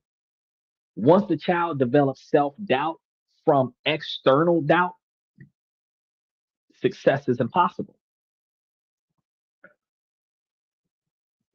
I tell parents all the time, a child can push a boulder up a hill by themselves because they can. That same child will push two boulders up the hill just to outdo their friend. But as soon as an adult tells that child that a handful of pebbles is a lot, the boulder seems impossible. If you don't limit the children, there are no limits to what the children can accomplish. The advancements of technology only occurs from removing all limits. That's the reason why we have hypotheticals. That's the reason why we have theory. That's the reason why we have hypothetical theory. Okay. When you start removing the limitations of societal expectations, removing the limitations of societal norms, removing limitations of uniformism, and start thinking outside of the box, start thinking, going down one rabbit hole of corruption and one rabbit hole of justice, and another rabbit hole of the alternative of both of those, you start finding the possibilities that can come about. The Take, for example, medicine. Medicine is one of the most unethical things that we research, but it's necessary in order for you to have medication that works against diabetes and cancer and other such things. You had to be testing on humans, or before you got to humans, you had to be testing on animals that are unwilling participants of the exams, which means that you have to capture them, you have to cage them, you have to hold them against their will, poke them, prod them, run blood tests on them, change their genetic DNA structures, corrupt their core psychological well being, and ultimately, in some situations, kill them off until you find the right cocktail of chemicals to be a solution to whatever it is that you're trying to do. You infect them with a virus where they otherwise would have never gotten that virus in nature, just so that you can provide them with a cure. And if that cure doesn't work, you've effectively killed them. And you keep doing that and replacing the specimen. That's why they don't call them people. That's why they don't call them human beings. Call them specimen when they're involved in the test, so that they can detach their emotions to the fact that they're killing people to find cures that kill people. Right? But in order for you to get to the cure, a lot of people are going to have to die. Now, there's only two ways that you can do that. You're either going to find sick people and try to cure them before they die, or you're going to find healthy people, get them sick, and then try to cure them before the virus becomes incurable. Like cancer, there are several stages of cancer. They know which stages are incurable because they've gotten people infected with cancer. And after they got them infected with cancer, there were certain areas of cancer that could be cured and certain areas of cancer that could not. Once you cross over the threshold of we can't do nothing else but make you comfortable until you die, that's when you know stage 4 cancer.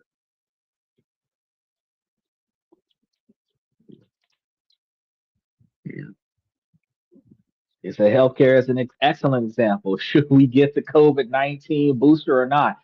No, you shouldn't. Yes, you should. No, you shouldn't. Notice how I said that. So here's the thing: your body builds an immune system based on its exposure. The COVID 19 virus affected individuals of certain age groups.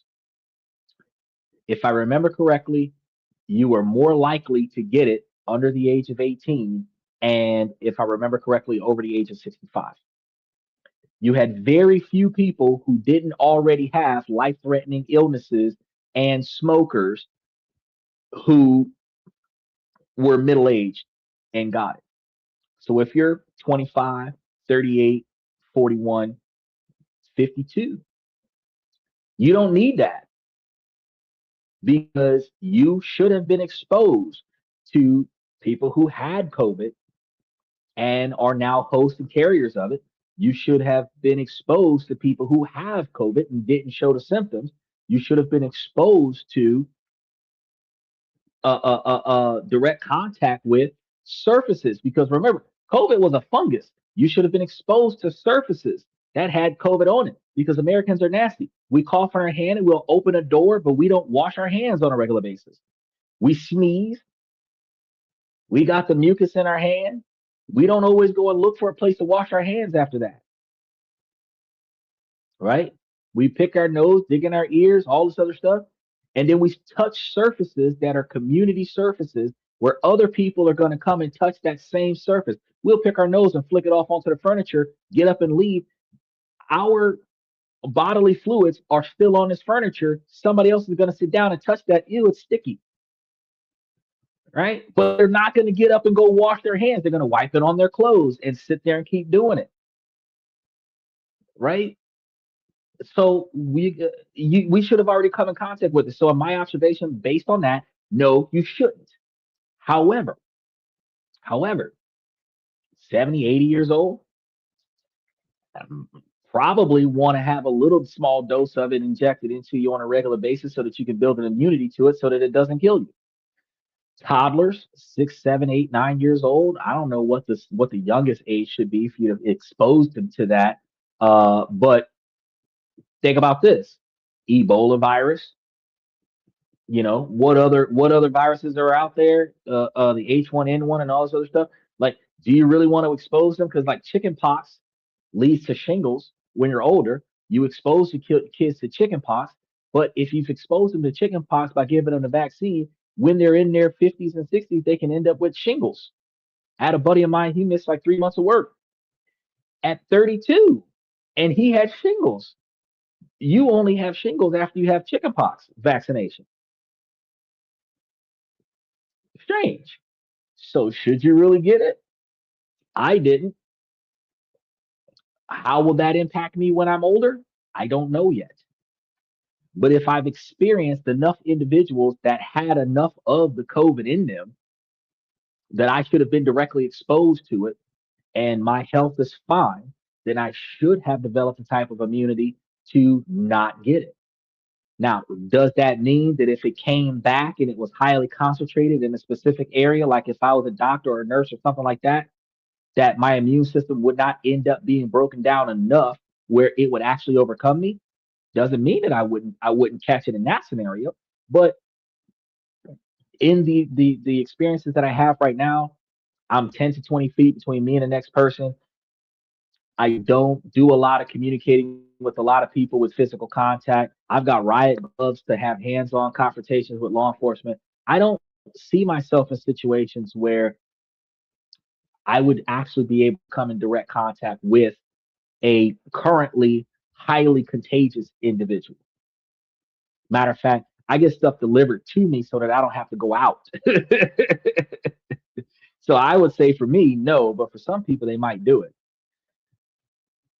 I believe that is correct for me. Yeah, yeah, it is. I'm just gonna give you. I'm gonna give you. I'm glad that you were able to confirm it. Yeah, I'm gonna give you the best of my abilities of what was going on because when I researched COVID, I had found out that less people died from COVID worldwide. Less people died from COVID-19 worldwide than the quantity of people that die from the flu in one given year.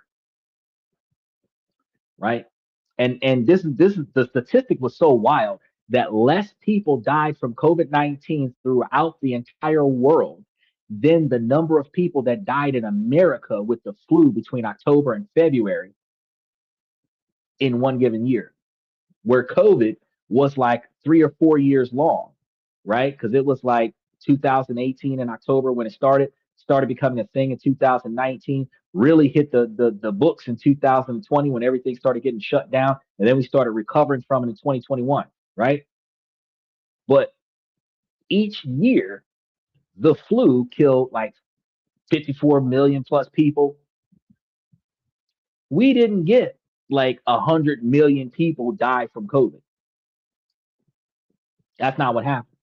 I think we barely had 500 million, 500,000 people. We probably had probably 20 to 50 million people die from COVID worldwide. I don't know. I have to go look at the statistics, but it was far less people died from COVID from the time it started till the time it was over than the number of people who died from the flu each year. So that means since COVID was a multi-year thing, the flu throughout COVID killed more people than COVID killed people. So I'm like, and then statistics show that you can slip and fall and bust your head open faster than you can die from COVID. So, and you can slip and fall and bust your head open faster than you get shot. So, looking at probabilities here, he says it's hard to make an informed decision when the government and big pharma lie to us. Well, the government and big pharma are not the ones that's telling us a lie. We're telling us a lie, and that's part of the reason why self-doubt can control the narrative in our lives. Big pharma sets a price and says, "Oh, well, if you buy my drugs, then you're going to be healthy." Everyone with common sense, special shout out to Daniel. Everyone with common sense knows that the body's self-healing. So antibiotics only boost the immune system for the body to self-heal. Now, the contradiction is yes, there is some medications that aids the body in expediting recovery, but the body self heals. So if you believe that the only way that you're going to stay healthy is if you take a shit ton of drugs, you're fooling yourself. That's not big pharma. Big pharma setting a price on that. The government didn't sell us on drinking milk every day. Farmers did. What did they do with milk? Is the most unhealthy thing that humans can drink. Now, I mean, if we were doing breast milk, it would be fine, but we have socially devalued breast milk as adults. That's nasty, right? But goat milk, cow's milk, we're encouraged to do that instead. Why? Because they get paid for that. Milk does the body good. There has never been a study that proves that cow's milk makes humans healthier. Now, over the years, they have genetically modified organisms infused certain vitamins and nutrients into the milk, but that doesn't make it healthier, right? But when we drink milk, what do we tell our kids? Drink the milk. It'll make you big and strong. No, the fuck it won't. Your ass will be big and strong because of your genetic DNA structure. The government isn't lying to us about that. Big Pharma's not lying to us about that. We lie to ourselves about that. We find out this is the fucked up part. When we get older, 30, 40, 50 years old, we start becoming lactose intolerant. You learn in biology class that lactose and lactate, byproducts of dairy, like milk and shit like that, actually shuts down your respiratory system. So the isomers that so you take in the oxygen, the isomers that splits into two different isomers, and one of them creates the ATP that creates the energy that gives your body energy to function, and then the other one shuts down your respiratory system and says, "Hey, you don't need any more energy." And what do?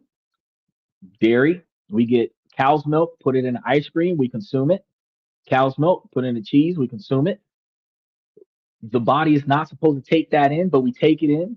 Take too much of it in, respiratory system shuts down. We start getting lazy because we don't have the energy to get up and form for a function. Big business isn't doing that to us. Government's not doing that to us. Big pharma's not doing that to us. We're doing that to us. We like the 31 flavors from Baskin Robbins. It's our fault.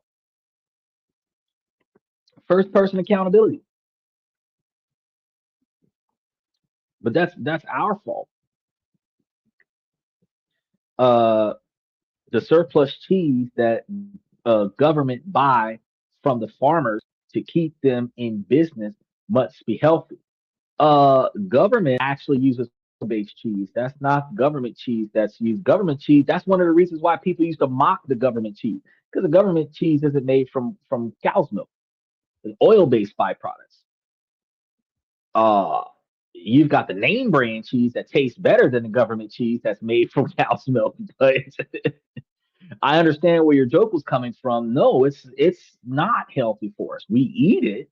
It's not healthy for us. Truthfully, as much as society would frown upon it, and actually it would bring more value to women, if we milked women and drink that every day, we would actually have healthier human beings. It's just going to be serious about it because human breast milk is healthier for human beings. Cow's milk is healthy for cows. Think about that.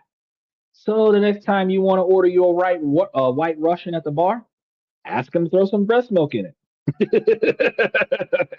Everybody's gonna look at you weird, but it's healthier. Just trying to tell you. Now, let's get into the second pattern because we're like one third of the way through this, 2 hours into the show.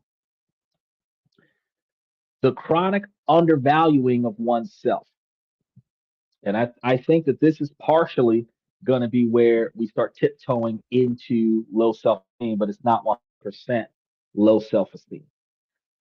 Professionally, this is going to be the freelancer who charges way less than her male peers for the same work. Um, it's the employee who accepts the first salary offered without a counteroffer, believing that she should just be grateful that she's got a job. You got to understand, women aren't the only ones that do this. Men do this too. But this is self sabotaging for the valuable women. It's going to be the entrepreneur who frames her expert services as just helping out a friend because it feels awkward to put a price on her value. Now, this is a huge factor in the gender pay gap based on the latest data for the mid 2020s. So, everything from 2020 to now. The uncontrolled gap shows women earning around 82 cents for every dollar that a man earns, which is a lot more than what they used to make. Economies, economists estimate that over a 40-year career, the cumulative loss from a gap this size can easily reach hundreds of thousands of dollars and for high earners can approach or even exceed $500,000. The dating parallel is just a start. It's settling for a partner who gives you breadcrumbs of attention and convincing yourself that it's a meal. It's tolerating disrespect or broken promises because deep down you don't believe that you deserve better. It's over investing in someone who doesn't reciprocate, hoping that if you just give enough, that you can earn the love that should be freely given. Now, again, I tell you, men go through this as well. But right now, we're focusing on some of the things that women self sabotage with. Now, the root cause is an internalized belief that says, I'm not worth that much. And this is going to be where we're tiptoeing into low self esteem. It's a deep seated feeling of inadequacy that gets projected onto the market as a price tag. We're often taught to downplay financial motives, making direct asks for money or for more effort in a relationship feel greedy or needy. I keep telling y'all, fuck that shit. Stake claim in what you believe that you are supposed to get out of this situation before you start performing. Because if you don't give me whatever you think I'm worth, could end up leaving you with nothing. Set an expectation, and if they give you more than that, thank you. The market impact is a compounding disaster here. An early salary discount doesn't just affect that one job, it sets a lower baseline for every future job, creating a massive wealth gap over a timeline. In dating, it attracts partners looking for cheap emotional labor, not an equal partnership, creating a cycle of unfulfilling relationships. Pattern number three is going to be is pattern number three of seven. We got seven of these. Is going to be self-diminishing communication. Now, this one isn't really about low self-esteem, but it actually could be impacted by low self-esteem. This is going to be one that is all about the words that we choose to use. Professionally, it's the constant hedging, starting a critical email with sorry to bother you instead of just getting to the point. Presenting a brilliant idea with this might be a dumb question, but it's using soft language like I just think or I kind of feel like. What? Instead of declarative statements like I'd recommend or my analysis shows. Confidently staking claim on the information that you have and articulating it with confidence. It's a verbal tick that screams, don't take me too seriously, even when what you've started saying is dead serious information. Like, you need to act on this. Very important information. But if you deliver it as, you know what, you don't got to listen to me. Why the fuck am I talking then? I expect you to listen to me. That's why I'm talking. And you need to be on that level of assertion. In the dating world, this looks like walking on eggshells to avoid upset partner. You shouldn't have to walk on eggshells to not upset the partner, but you should respect the expectations of the partner and perform to the magnitude of what y'all agreed on when y'all had of what they expect you to do, and you agreed to do that. That's what you should be doing.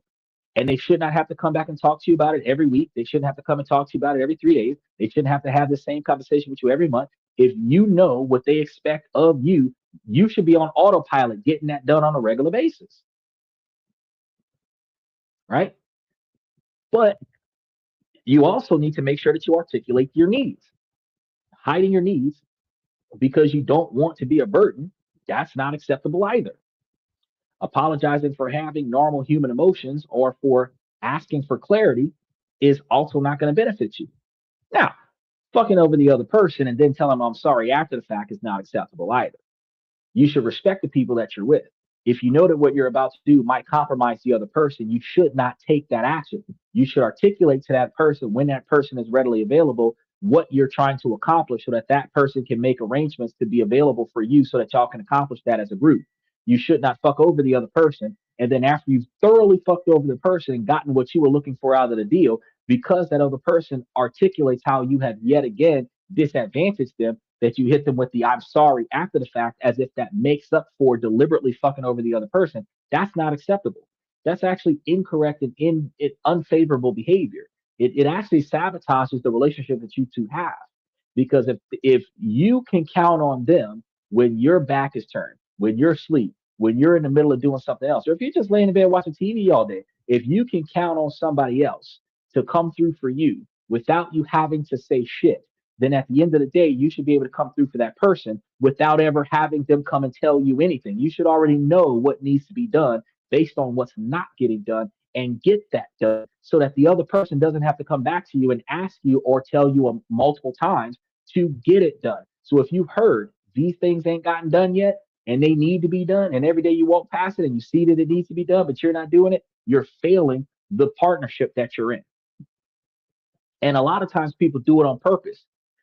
Sometimes they do it on purpose. Well, I'm old or I'm hurt. They make excuses. But the fact is that you're capable and you're unwilling. And that is dragging down the collective. It demoralizes the group. If you are a soldier in the army and you are not performing, your platoon will suffer for your lack of effort. In basic training, the person who slacks off puts the rest of the group into unnecessary basic training that makes them put you in line.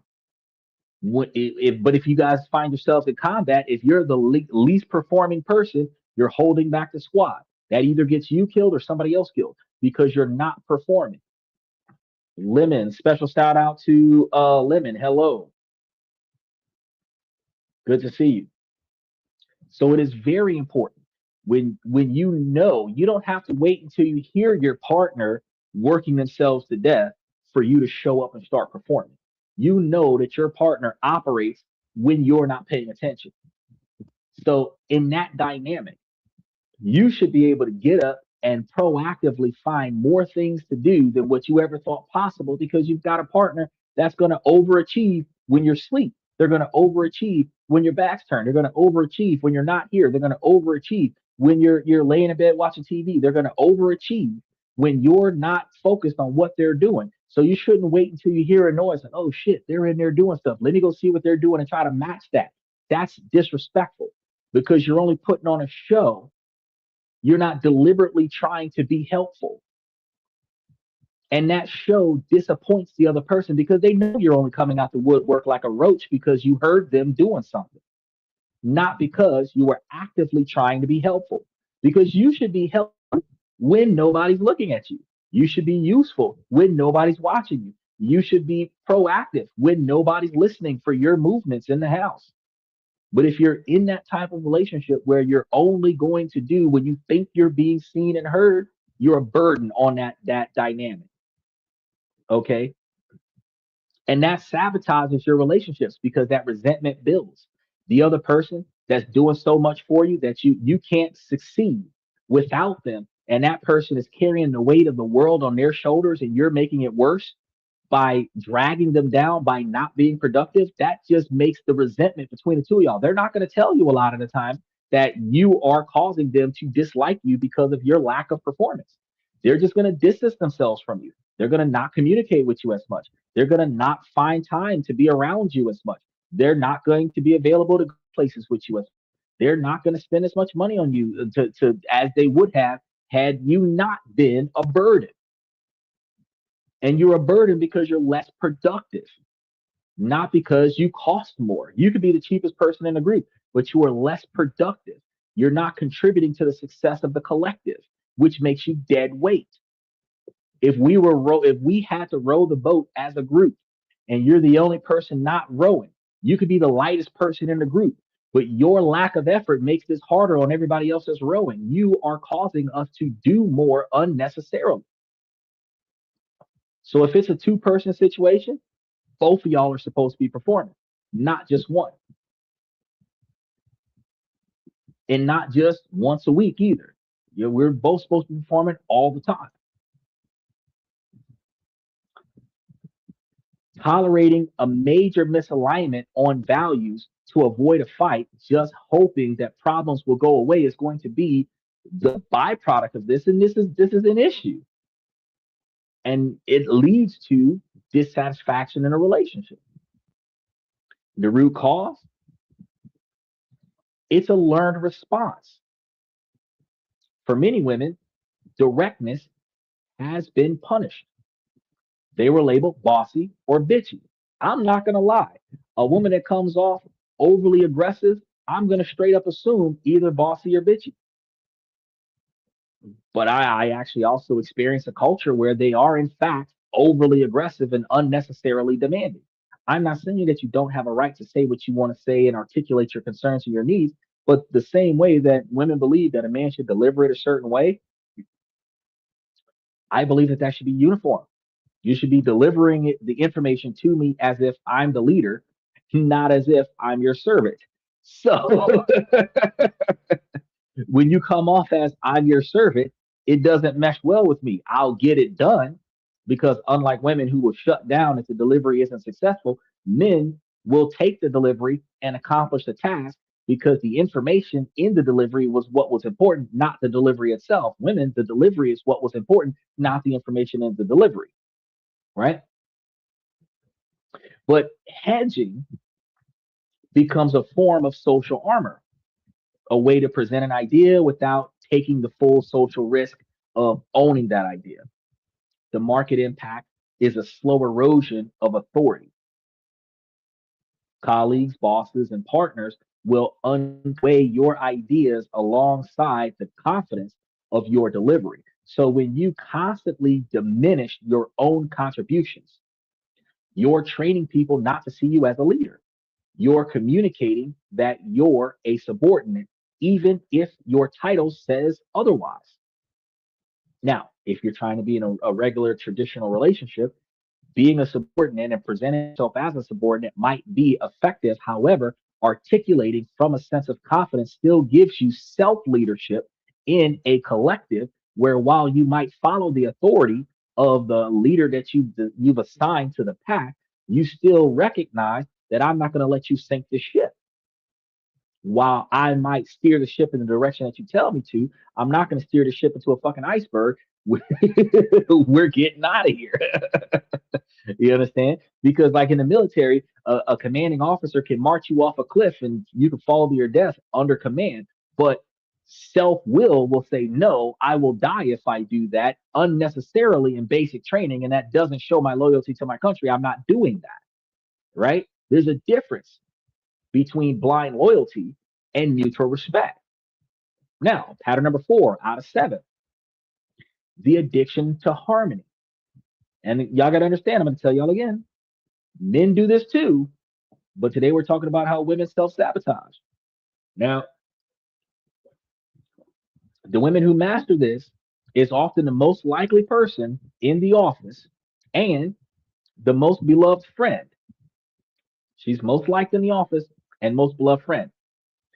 She is also the most likely to be burning out, always exhausted. Professionally, this is the person who cannot say no. She takes on extra work, even when she's drowning, because she doesn't want to let the team down. She avoids the tough but necessary conversations about her own pay. Crucially, she's often taken on the office housework, doing all of the mediocre tasks, organizing the events, mentoring junior staff, being the team's emotional support, tasks that are vital but almost never recognized in promotions, because promotions are going to be given to the people who bring the most money into the company, not the people who keep the spirits of the crew up. Promotions are given to the people who accomplish more tasks in a shorter period of time, not the people who keep the crew motivated to do them damn tasks, right? Dating parallel is going to be the partner who overinvests to a fault. She ignores giant red flags to keep the peace. She avoids the what are we talk because she's terrified of the answer. not identifying the status of your relationship because you fear that we're not in the same place. Her primary goal is not to build a healthy relationship, but to avoid the discomfort of conflict in the relationship at any cost. The root cause is a deep seated conditioning to protect relationships above all else.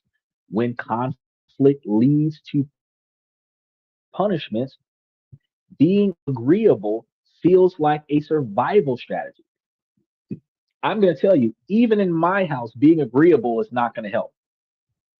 That is the worst survival strategy to do with me. If you don't agree with what I'm saying, you have to articulate not only that you do not agree, but why do you not agree and make that shit make sense.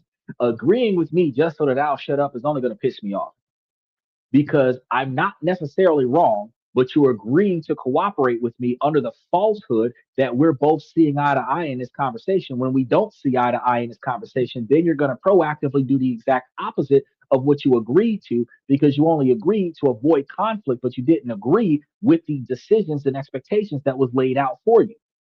That's like promising to do something with your fingers crossed, and then when somebody holds you accountable for it, my fingers were crossed. It's disrespectful. If you're not gonna fucking perform, say that shit. Don't agree to perform and then fail to perform and then have to be coached the second time on why the fuck you didn't perform when you said that you would. The problem is the strategy prioritizes short term peace over long term respect. You are disrespecting your partner. You're disrespecting your significant other. You're disrespecting the other person that you are in this situation with by bullshitting the person so that you can avoid conflict, so that you can avoid addressing the issues. Because you might have things that piss you off, but you're not going to say anything. You're just going to passive aggressively not cooperate, which makes it harder for the other person. But if you've got the least responsibility out of the group, and you're being non-cooperative, you're unnecessarily making it harder for the person that's doing all the work. And for what reason? Because you didn't agree with what they had to say and you didn't speak up for yourself. The market impact is a catastrophic misallocation of your resources. The time spent on non-promotable tasks or on propping up a one-sided relationship is time not spent on strategic work that actually fulfills you. The organization runs smoothly on her invisible labor, but her own career stalls out at the same time. The relationship feels stable, but it's the stability of a hostage situation, not a partnership. Now, pattern number 5 of 7 is the illusion of preparation. And this is going to be one of the sneakiest forms of self sabotage because it looks and feels so productive.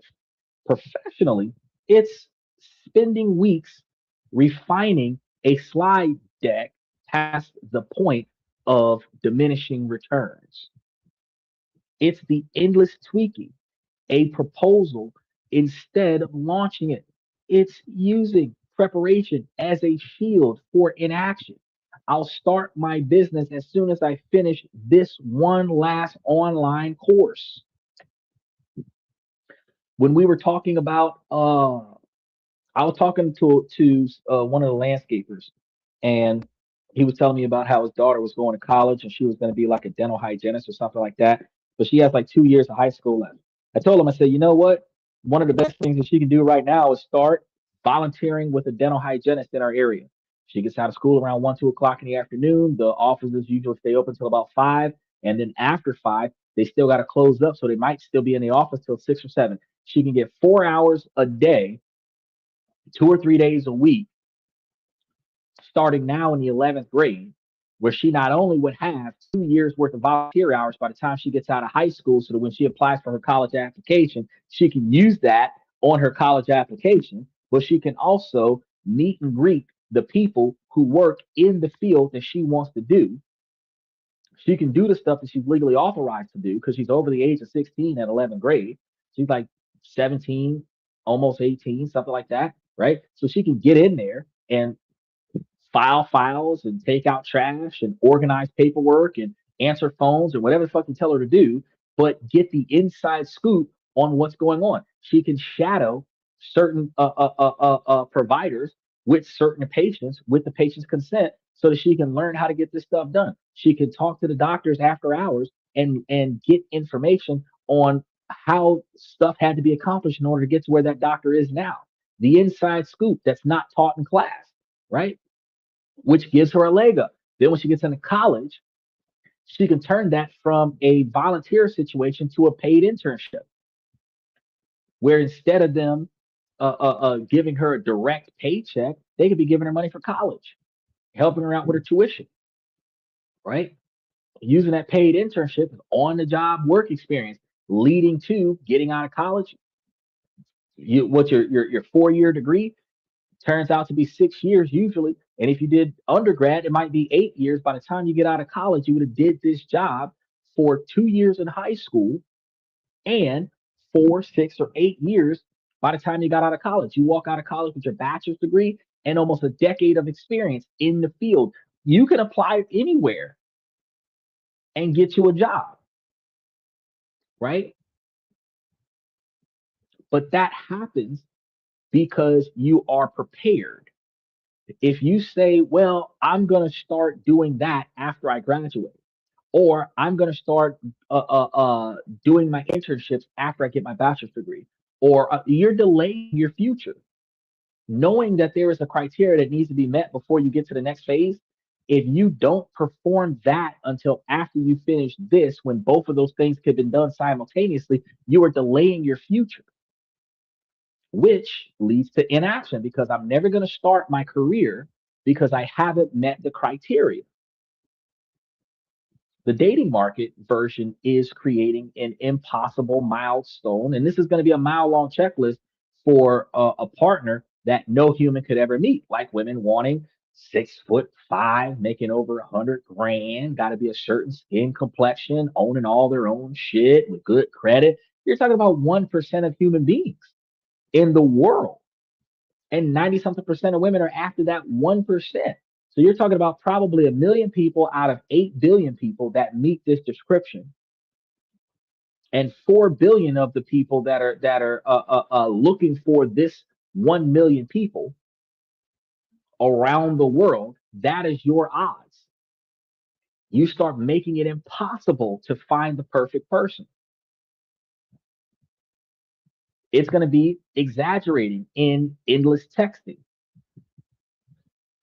where you start up a conversation with somebody online and you never bring that conversation to an in-person engagement. The performance of connection. You're going to avoid the vulnerability of a real in-person date, right? It's consuming hundreds of hours of relationship advice, researching how to have a good relationship instead of actually being in a relationship and proactively practicing these things. The root cause is that over preparation is a socially acceptable form of avoidance. Take, for example, GTA 6. They've been working on GTA 6 since 2019. It's been almost 10 years. The fact is all of the extra delays, while it could perceivably be the perfect game, right? They say right now there's only like 50 hours of gameplay on the hard disk, where some of the older games probably had like 24 to 36 hours worth of gameplay. So 50 hours of gameplay, 50 hours of guaranteed gameplay before we start talking about online gameplay, 50 hours of guaranteed gameplay. The average person it doesn't have, as an adult, enough time to spend more than 4 to 6 hours a day on that game. So if you only got like 4 to 6 hours a day on that game, and you're looking at 50 hours of gameplay, right? That means that you've got at least 2 to 3 weeks worth of gameplay. So the first 30 days that game is out, you are likely to beat that game inside of 4 weeks. Whereas back in the day with the 24 to 36-hour gameplay, that you would likely beat that game inside of 3 days, likely beat the game 4 times inside of a month. So they took almost 10 years to give you 4 weeks worth of satisfaction before we start talking about online gameplay, right? The endless delays is unnecessary. They could have just put the game out with fucking 40 hours of gameplay and put the game out 5 years ago and put the rest of that information as renewable downloadable content for GTA 7 and GTA 8 as extensions to GTA 6. But society accepts performance delays as acceptable.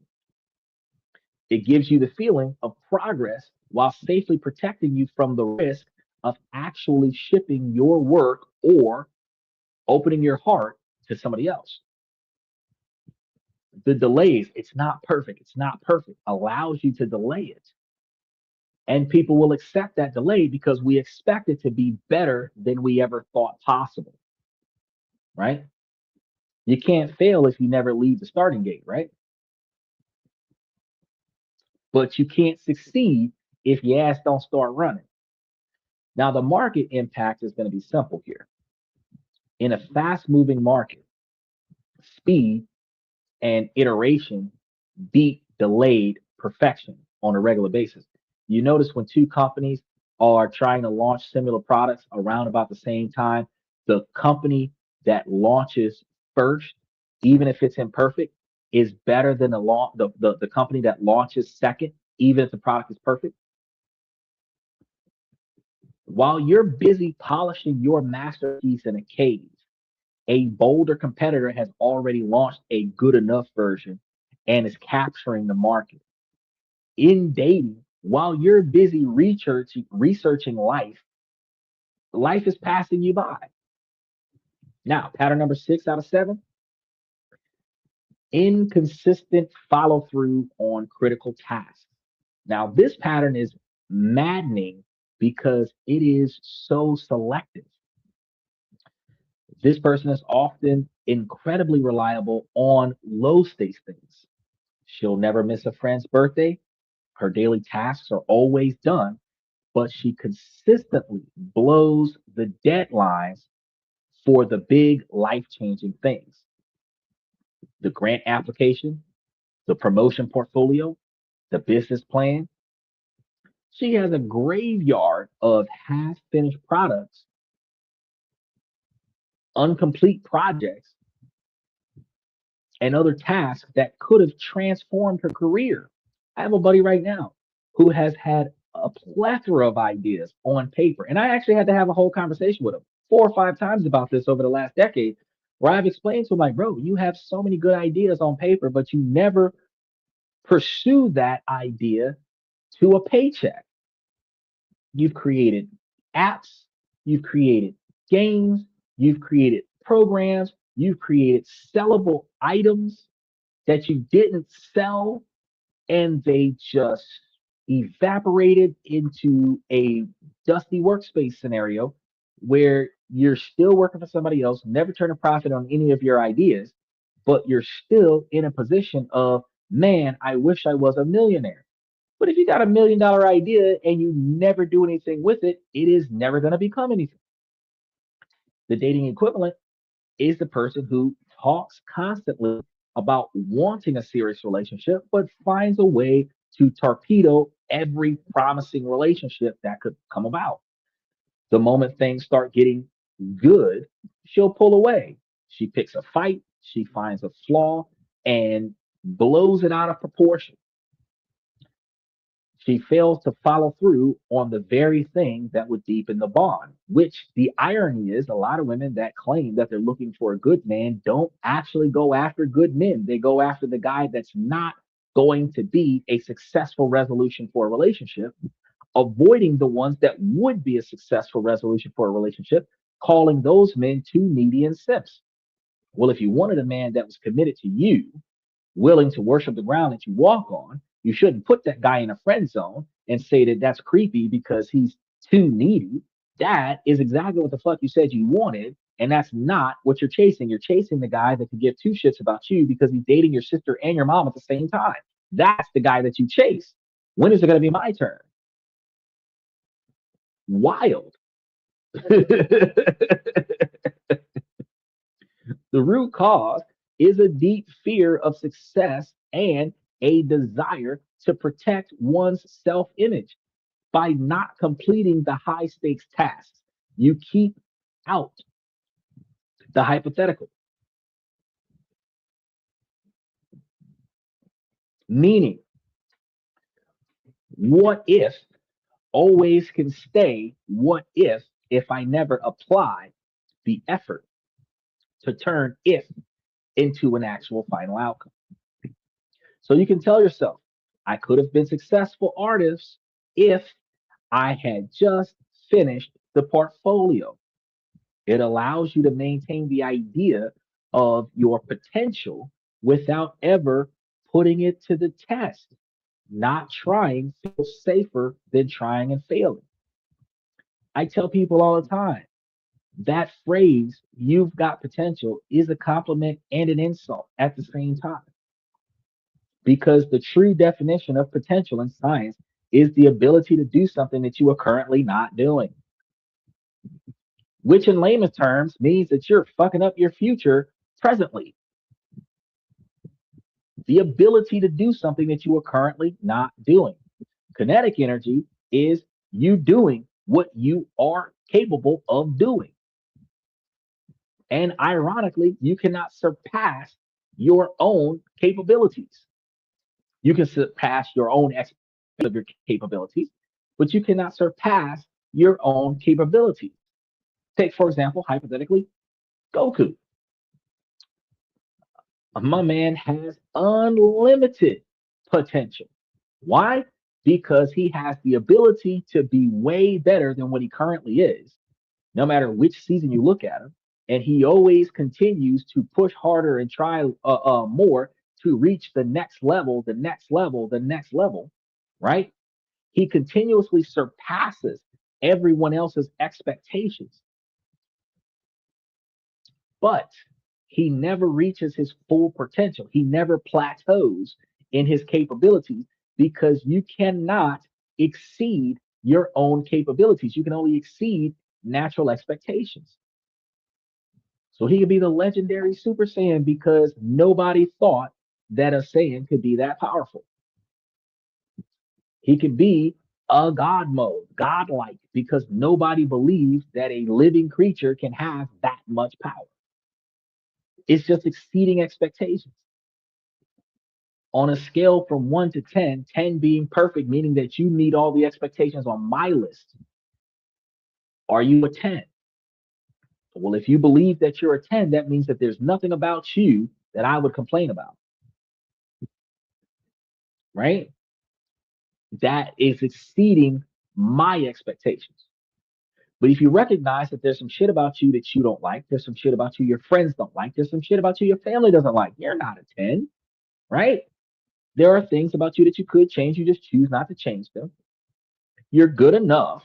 You believe that you're a catch, but you're a catch with flaws, like a Porsche with dents, right? Now, somebody who doesn't care about those dents will pick you up. Somebody who cares about those dents are probably going to negotiate down the price. Some who don't want those dents are going to walk away from you altogether. But you're not perfect. Just because somebody's willing to accept a Porsche with dents doesn't mean that that Porsche is perfect. It just means that that person was willing to settle for a dented Porsche as opposed to settling for a non-dented Porsche. What's the market impact here? Markets reward consistency. A track record of starting strong but fading on the big project brands you as unreliable. In relationships, it signals to healthy partners that you're unavailable for real commitment, attracting only those people who are comfortable with that same inconsistency. And before we go any further on this is huge because when you wonder why you can't find a good man, if your behavior patterns is projecting the inconsistencies of commitment, and you're attracting the men that are inconsistent with commitment, and you're not able to lock down a marriage because the guy that you want doesn't want to marry you, that's because you're projecting yourself as non-valuable to the kind of man that would marry you based on your behavior patterns, based on your performance levels, based on your dialogue, based on your ability to cooperate or the lack thereof of all of those factors. Pattern number 7 of 7. We're not 60% through right now. We still got 30 pages left. The scarcity mindset. We got to get through this one. So let's talk about the scarcity mindset. Professionally, this is the belief that there's not enough room at the top. They say that one is the loneliest number that you can ever do. It's seeing another woman's success not as inspiration, but as a sign that one of the few available slots for a woman has been taken.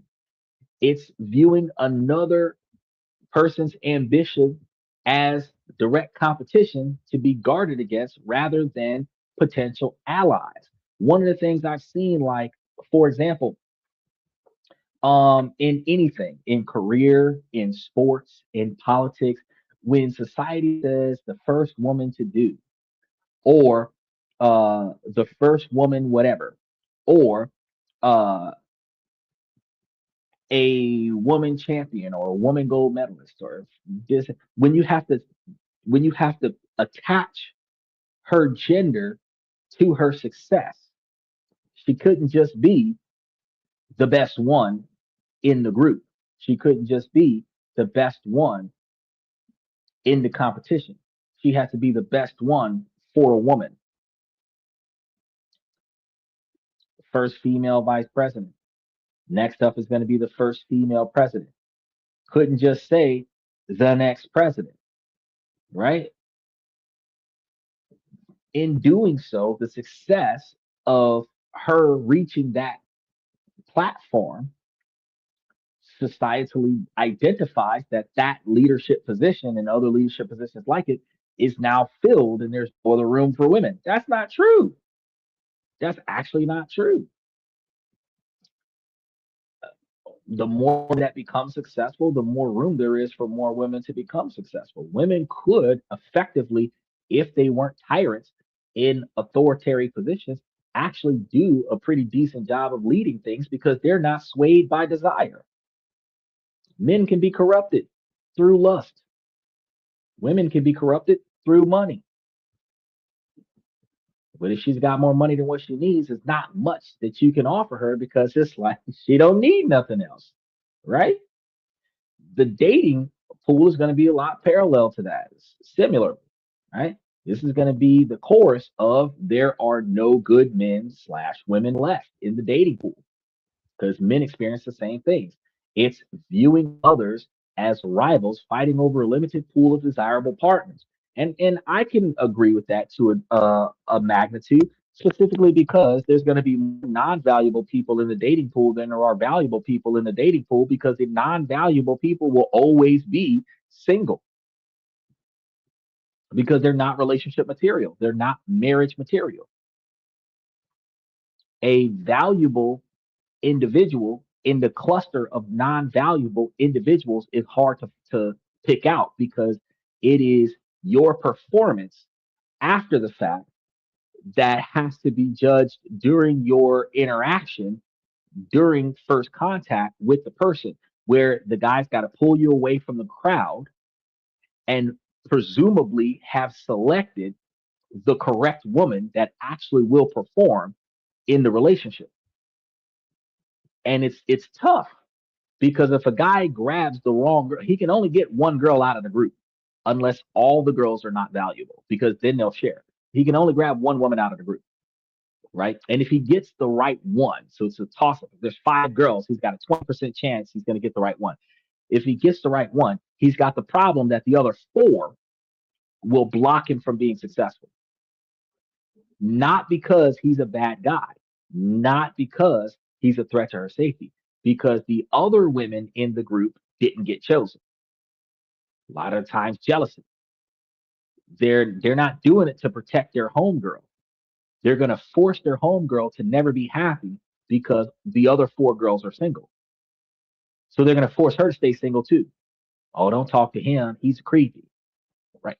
But Cinderella's prince, she didn't know who the fuck he was. Snow White's prince, he found her while she was knocked out. Rapunzel's prince climbed a wall. She didn't even know who the fuck he was. Every story that you have where a woman fell in love with a guy who came out of nowhere and made her life better all came from the same dynamic that a stranger of a man can become the best thing that could ever happen to your life. So why do women in modern 2026 shame men for approaching women, but expect men to approach women and then block the man when he approaches a woman because he didn't approach you as a woman? Think about that for a second. It's developing a cynical, defeatist attitude that leads you to opt out of dating entirely because the whole thing just seems hopeless. The root cause often comes from tokenism. When you only ever see one or two women in leadership, you internalize the belief that those positions are scarce. It's just, it's not true. It's just that not a lot of people apply for that. uh, and this gets worse with an internalized sense of patriarchy that pits women against each other for male approval or resources. Take, for example, we have so many women in hospitality: waiters, shot girls, strippers, dancers, escorts, teachers, nurses. Not that many women working on oil rigs. Not that we start to see more women in construction, but not that many women digging ditches, right? We see them in healthcare. We see them as nurses. We see them as nannies, as babysitters, right? But we don't see them out in the field picking corn, right? Plowing fields. I mean, we'll see that in Asia, but we don't see that in America, right? And they'll claim that it's a male dominant industry. It's not a male dominant industry. It's just that women don't want to do that hard ass manual labor work. They don't want to do that dangerous ass life threatening work. How many women do you see climbing a 50-story light pole to work on a power line? That's typically a man's job. Not because it's gender exclusive to men, it's because not too many women want to be that far off the ground fucking with electricity. But that job gets hazard pay for being that far off the damn ground, right? And then here's the funny part: Hollywood puts an attractive woman 100 feet off the ground, tightrope walking in an action movie because it's actually appealing to men to see women be just as adventurous as men. But in actual practice, women don't do that. Why do you think Laura Croft was so awesome? Not just because of her figure and the camera angles, but because she was out there doing the same shit as Indiana Jones. The stories that Laura Croft had with Tomb Raider were shitty stories, but the action was awesome because she was out there like Jackie Chan getting it done, right? But in modern day to day behavior, women claim that they can't because it's a man's job, and women don't understand. You could have done that. You could change your own tire. You could change your own oil. You can get your own car out of the ditch, right? But you don't because it's a man's job. And that's where the 18% pay gap comes from. The choice to do less and get paid less to do less. It's a choice. The market impact is that you take yourself out of the game. And just as importantly, you weaken your own power base. By seeing other women as competition, you miss the chance to form powerful coalitions and support networks that are essential for success. It keeps the very structure that you're trying to navigate in place because you're doing the work of dividing and conquering for them. Now, beyond these patterns, there are quieter, more unorthodox forms of self sabotage.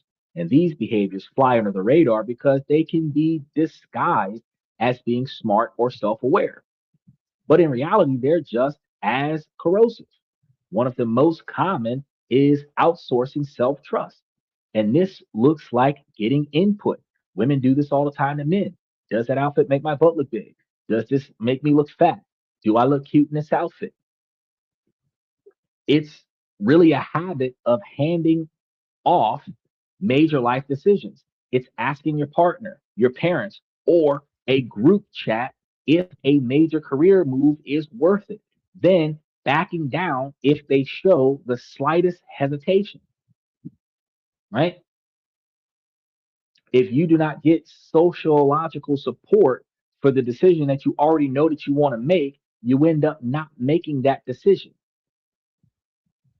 You use their conflicting opinions as a reason to stay put. The impact, you never build your own internal compass. Your life is capped by the risk tolerance of the most anxious person in your circle, the most naysaying some bitch in your group. Another is weaponizing high standards to hide avoidance. I'm going to tell you this again, weaponizing high standards to hide avoidance. And this isn't having healthy standards. This is the person whose standards are vague, constantly shifting, or selectively enforced to dodge commitment. Professionally, she rejects every job offer because it's not a perfect fit without ever defining what a perfect fit even is. In dating, she is a giant checklist, and he must be this tall, have this much income, be fully healed, but then he ends up with chaotic partners anyway because of chemistry, right? She'll date Chris Brown because they had chemistry. She was looking for a saint, but she had chemistry with a sinner. Crazy, right? The high standards are a smokescreen. The real goal is to stay perpetually in transition, never having to plant a flag and build something real. Then there's the tendency to equate calm with boring. And this is a lot of women have this problem. And this is a killer in both work and love. For some, especially those who grew up in chaotic environments, stability feels unnerving. Peace feels like boredom. And professionally, this leads them to getting restless in stable, successful roles. Instead of building on that stability, they unconsciously start to sabotage it, missing deadlines, creating drama, because chaos feels more familiar and you feel more alive. In dating, this is the person who complains there are no fights and then provokes one just to feel a spark of passion. The devastating impact is that they can never capitalize on the power of stability. Secure partners feel boring, and only volatile partners feel attractive.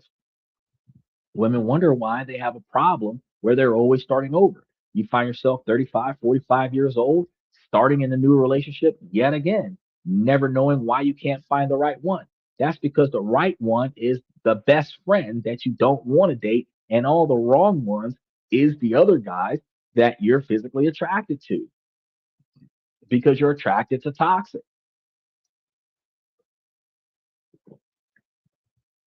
Lastly, a particularly corrosive saboteur is letting online narratives run your reality.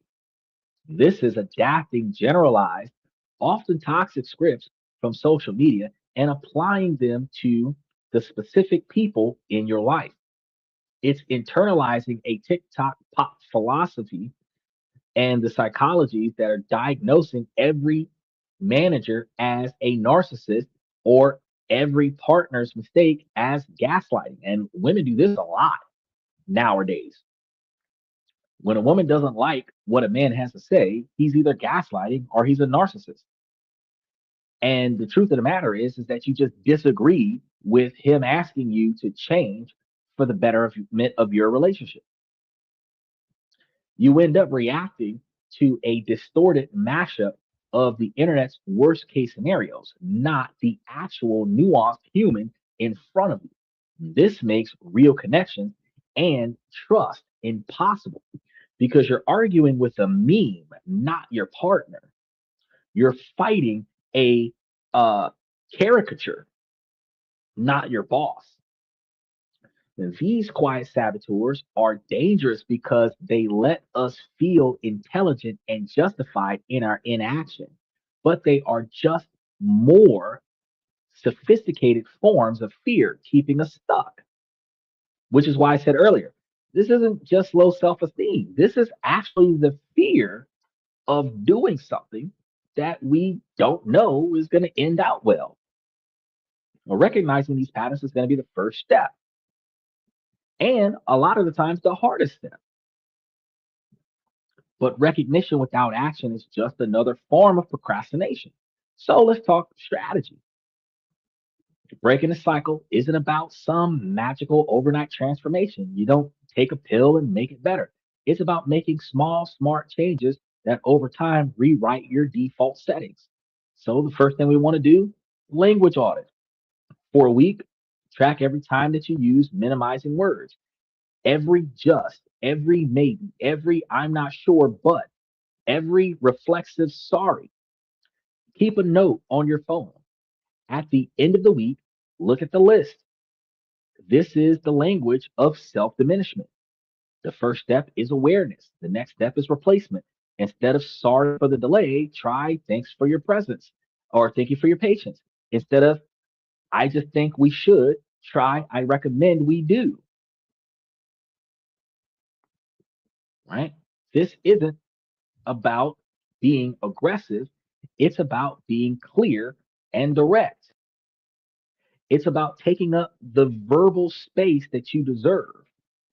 The second, set explicit market based goals.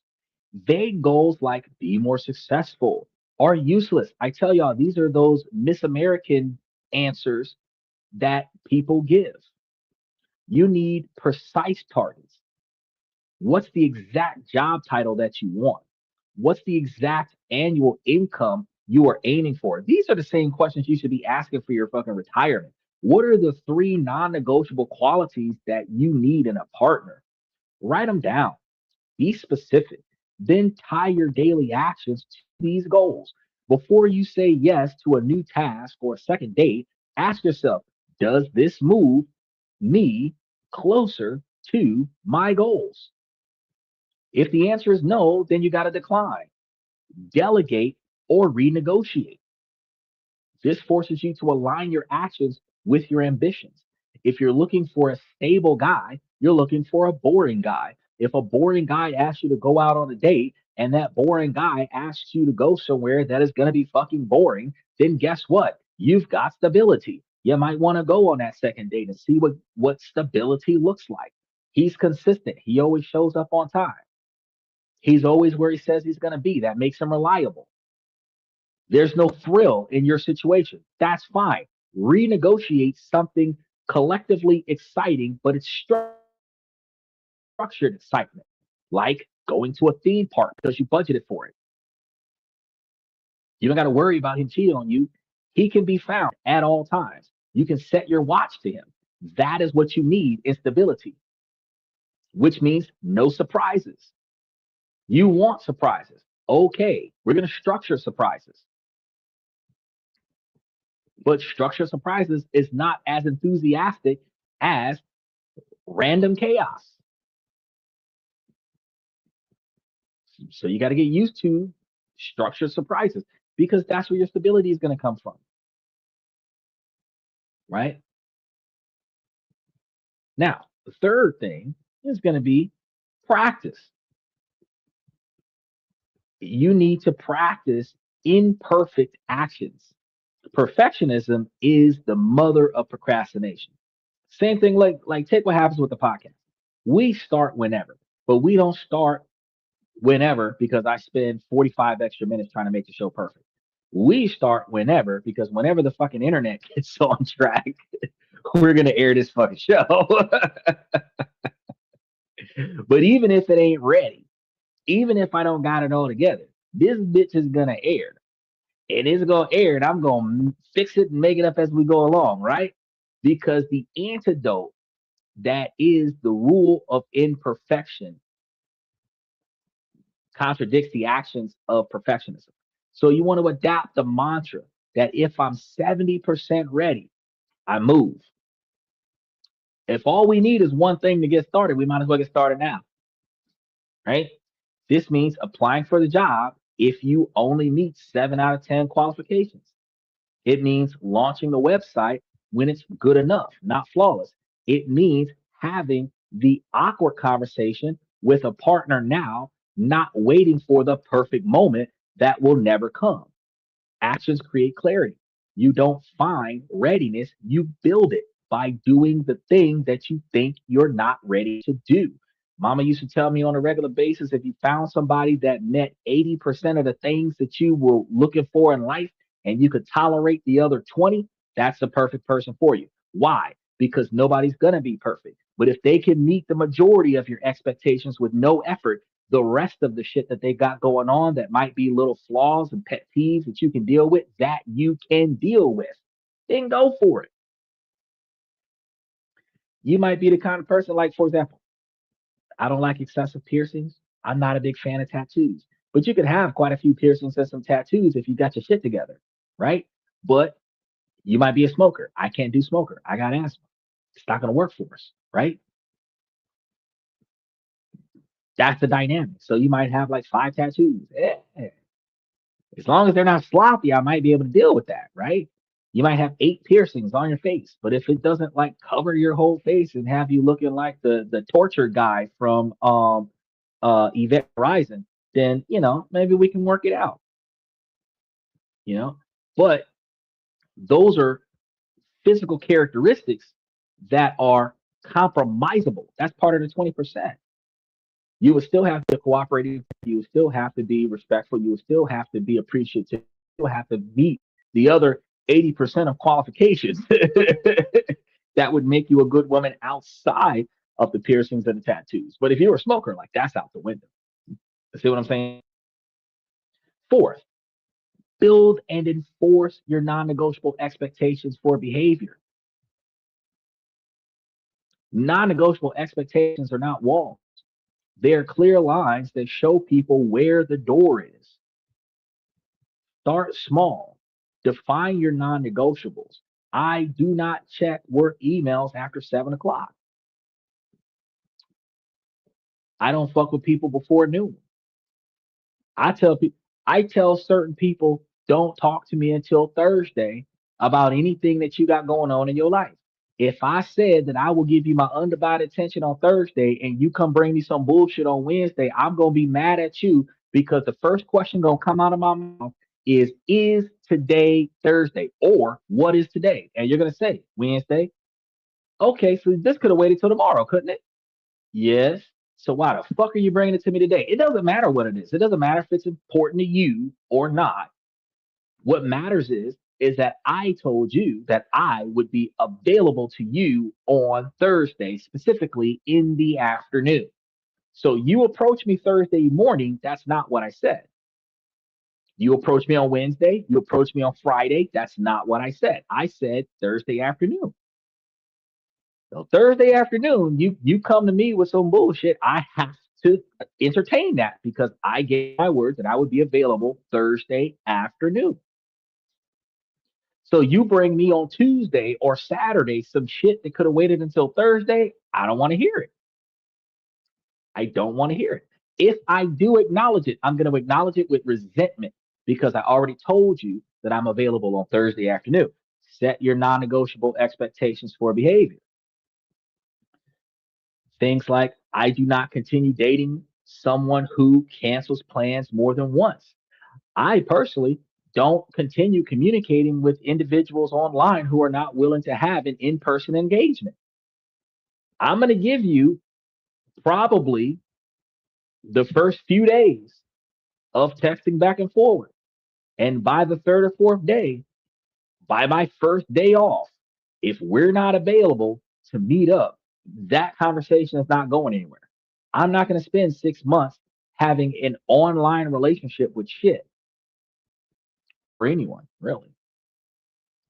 Matter of fact, if my goal is to establish a positive engagement with somebody in the Philippines, I'm probably going to start doing that shit as I make my way to the Philippines.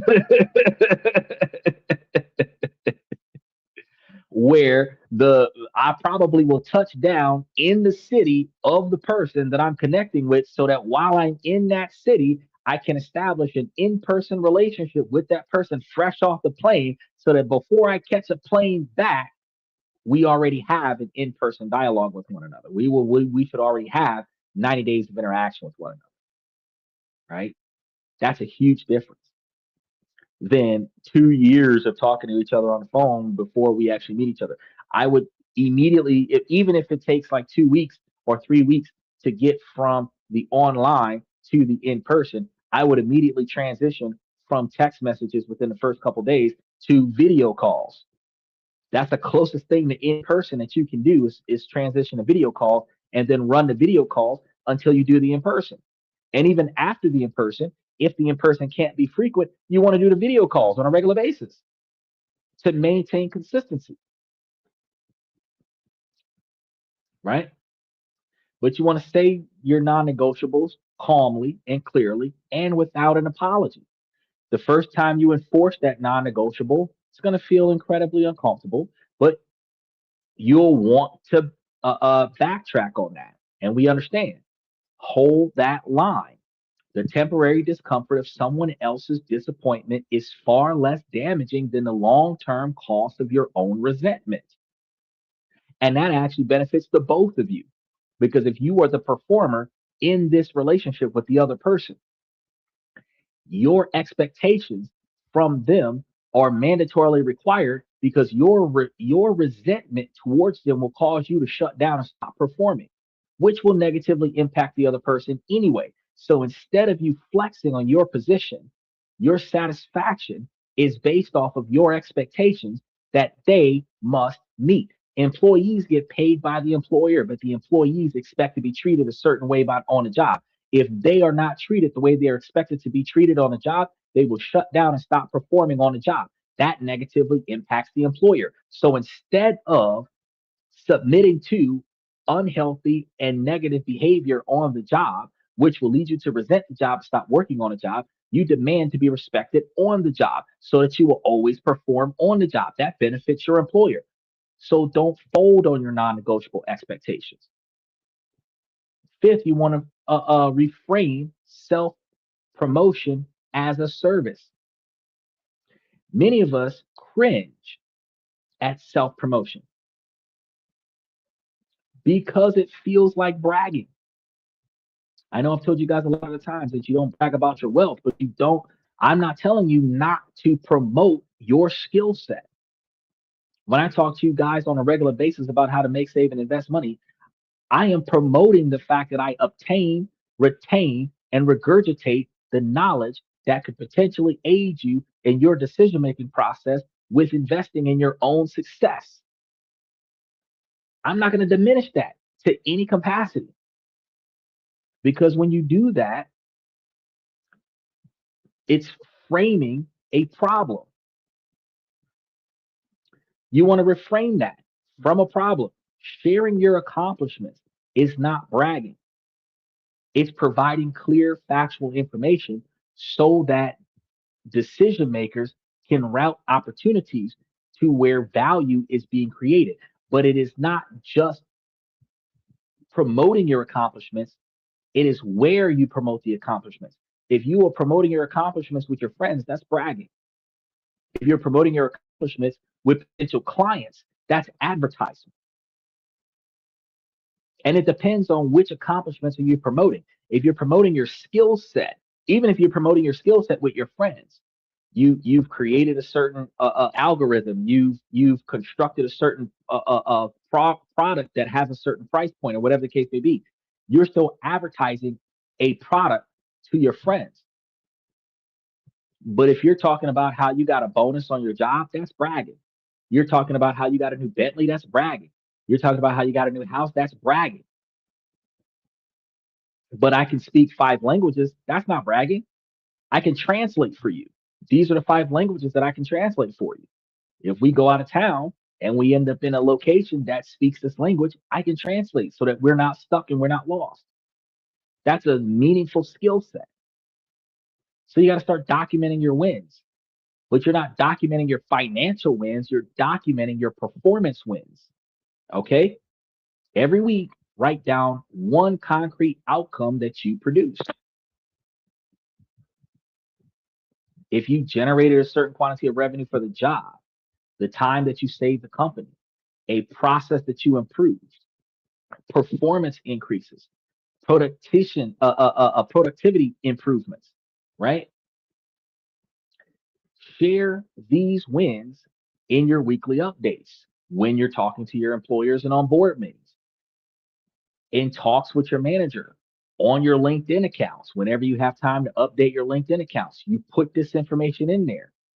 You're not saying I'm great. You're saying here's the value I created over the lifetime that I've been doing this. Now, this data is not ego. And it actually helps an algorithm find you and put you in a position to get you a good job. Finally, the sixth one. This is the sixth unorthodox reason. Address the inner narratives. All of these behaviors are driven by stories that you tell yourself about your worth, your capabilities, and you're allowed to want. You have to start questioning these thoughts. When the voice in your head says, I'm not ready for that, ask yourself, is that a fact or is that an old pattern trying to keep me safe from the threat that no longer exists? Start replacing the old narrative. Instead of, I don't know how, try, I am capable of learning. Instead of saying I can't, you need to say I can with the right resources. This inner work isn't easy. It often requires support from a therapist, a coach, or a trusted group of friends who can call you out and hold you accountable. If I'm one of those people in your group, I'm going to pull you out on your bullshit because you're not going to tell me that you can because you don't want to is the only reason why you're not doing that. Because you can do whatever it is that you want to do in life as long as someone else with more authority over the outcome of your situation doesn't try to prevent you from accomplishing your actions. So when you're in situations where your performance is solely based on your performance and there are no external sources with more authority over your outcome to change your outcome, you are the only thing stopping you from being successful. So it's not that you can't, it's that you don't want to. It's not that it's beyond your control. It's you don't want to put up with that bullshit. You don't want to address that. You didn't not tell me because you were trying to protect me. You didn't tell me because you couldn't handle how you felt when I got devastated by the news you had. So you weren't protecting me from the truth. You were protecting yourself from my reaction to the truth. Tell the truth now. These patterns are resonating, and if you feel that knot in your stomach, as I describe it, know that you are not alone. This is a deeply ingrained system, and recognizing it is the most critical step. The journey out is a process of unlearning. And if you're ready to start, I want you to do one thing in the comment section below. Tell me which of the 7 patterns that hit you the hardest. Really, we had more than 7. Really, we had like 13 patterns because we had 7 common patterns and 6 unorthodox patterns. Naming these patterns is going to be the first act of taking power over this behavior process. And if this is the conversation that you want to continue, you have to make sure that if you haven't done so already, that you subscribe to the channel, hit those notification buttons to the show, double check the membership, because we're just scratching the surface of this. So what's the big takeaway here? It's about a total shift in the perspective. For too long, we've been told that these are personal failings, that we need to lean in more or just be more confident. But it's more useful to see self sabotage as a strategic misallocation of your most precious assets, which is your time, your skills, and your energy. Fixing it is like rebalancing a portfolio that you have to deliberately shift your resources away from low yield, safe feelings behavior and into higher yield, growth oriented action. The patterns we discussed aren't unique to your career or your love life. They are two sides of the same coin. The fear of asking for a raise comes from the exact same place as the fear of asking for commitment. The habit of overgiving at work to be liked is the same habit that leads to burnout in a relationship. It's the same habit as having a community cookout at your house where you're buying all of this food to feed the neighborhood so that they can come to your house and watch the fireworks that you bought with your money. Why are you spending thousands of dollars for your neighborhood to like you? It's the same thing. Your self concept is your brand. And if you see yourself as low value, you will price yourself accordingly in every market you enter. And that's not low self esteem, it's just low self worth, not necessarily the same thing. The most important thing to take away is not a sense of shame, but a sense of clarity. These self sabotaging behaviors are not proof that you are broken, they are the evidence of old survival codes. They are patterns that likely served a real purpose at one point in your life. They kept you safe in a family, an early job, or a social setting where being small was the only way to get by. But that code is now outdated. It's holding you back from the life that you want to build now. And the goal is not to eliminate fear or discomfort. The goal is to learn to function effectively in spite of the fear or discomfort. That is what we call courage. To feel the fear of hitting send on the application, of stating your rate, of having that difficult conversation and to do it anyway.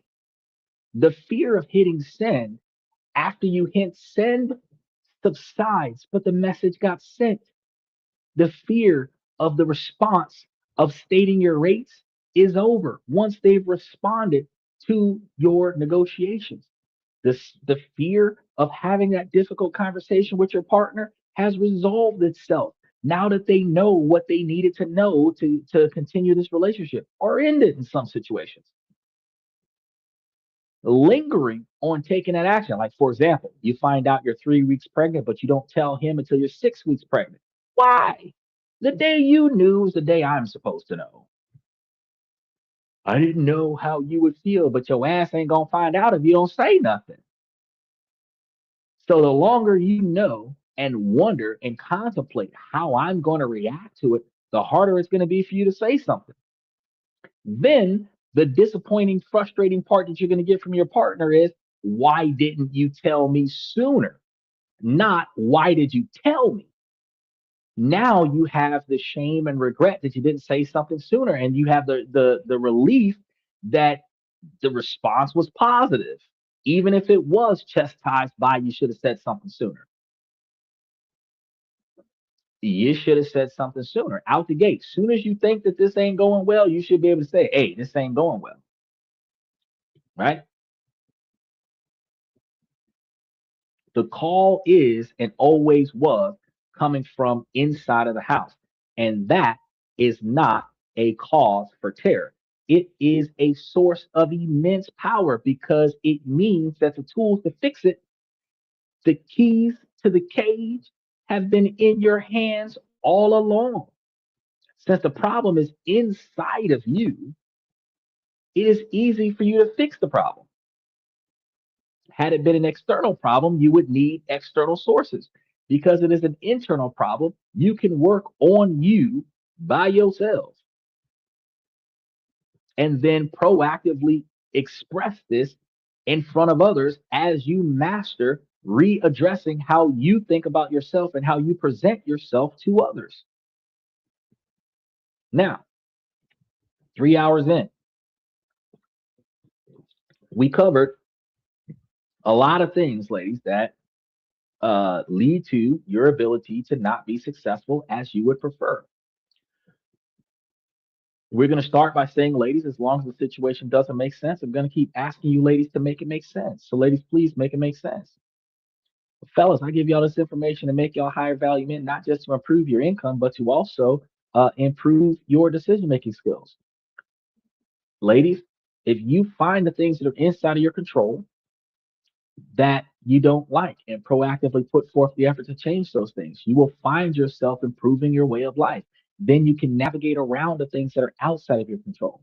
And while this is a male driven podcast from the male's perspective, you too can fit the information that we have just by redirecting your attention to focusing on your 20 and 30-year plan. Reverse engineering that to the things that you have to do today to get to where you want to be at. And as you move along that 20 or 30-year plan, keep your eyes and ears open for the potential suitor that has the right personality characteristics, drive, ambition, dedication, motivation, admiration, and integrity to accomplish their own goals. Because if you find a goal-oriented man, you can test his goals and see if his goals are in line with your goals. Y'all don't have to have the exact same goals, but if they're headed in the same direction, then you guys can accomplish the same. Y'all can tackle each other's goals quickly. It requires both of you to have long-term satisfaction goals, not short-term gratification goals. Because if one of you has short-term gratification goals, one of you will be living in the moment financially, and the other one will be living for the future, and you guys will always be at odds. Right? But I tell you guys on a regular basis that two people can make it to $1 million faster than one. But you have to work together as a collective. So, special shout out to FX Trader, Steven, Michael, OG Kicks, Daniel. I really appreciate you guys for coming to this and that. I'm your host, Xander, where we talk about this, that, and everything in between. And I will see you guys.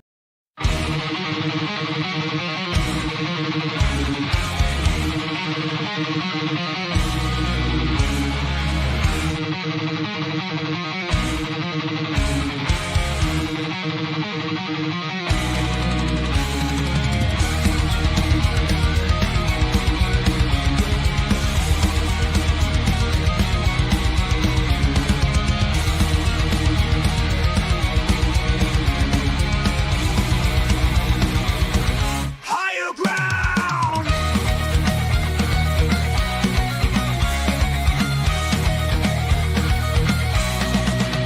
Used to chase validation, now I validate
That's my personal command.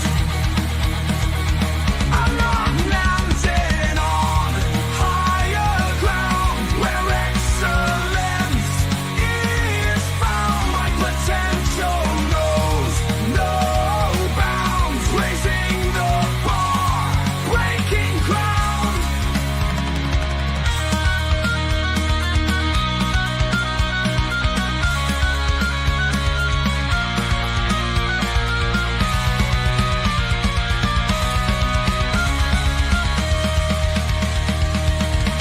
I'm not just living, I'm manifesting my vision, cutting through limitations with surgical precision. My expectations are my compass, my respect is my shield to mediocrity and chaos. I will never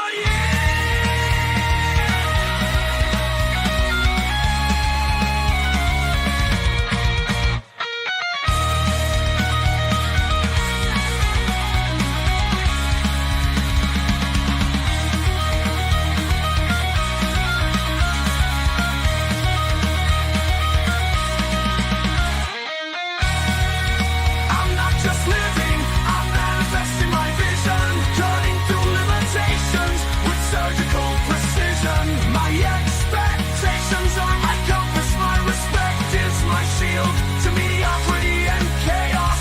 I will never yield.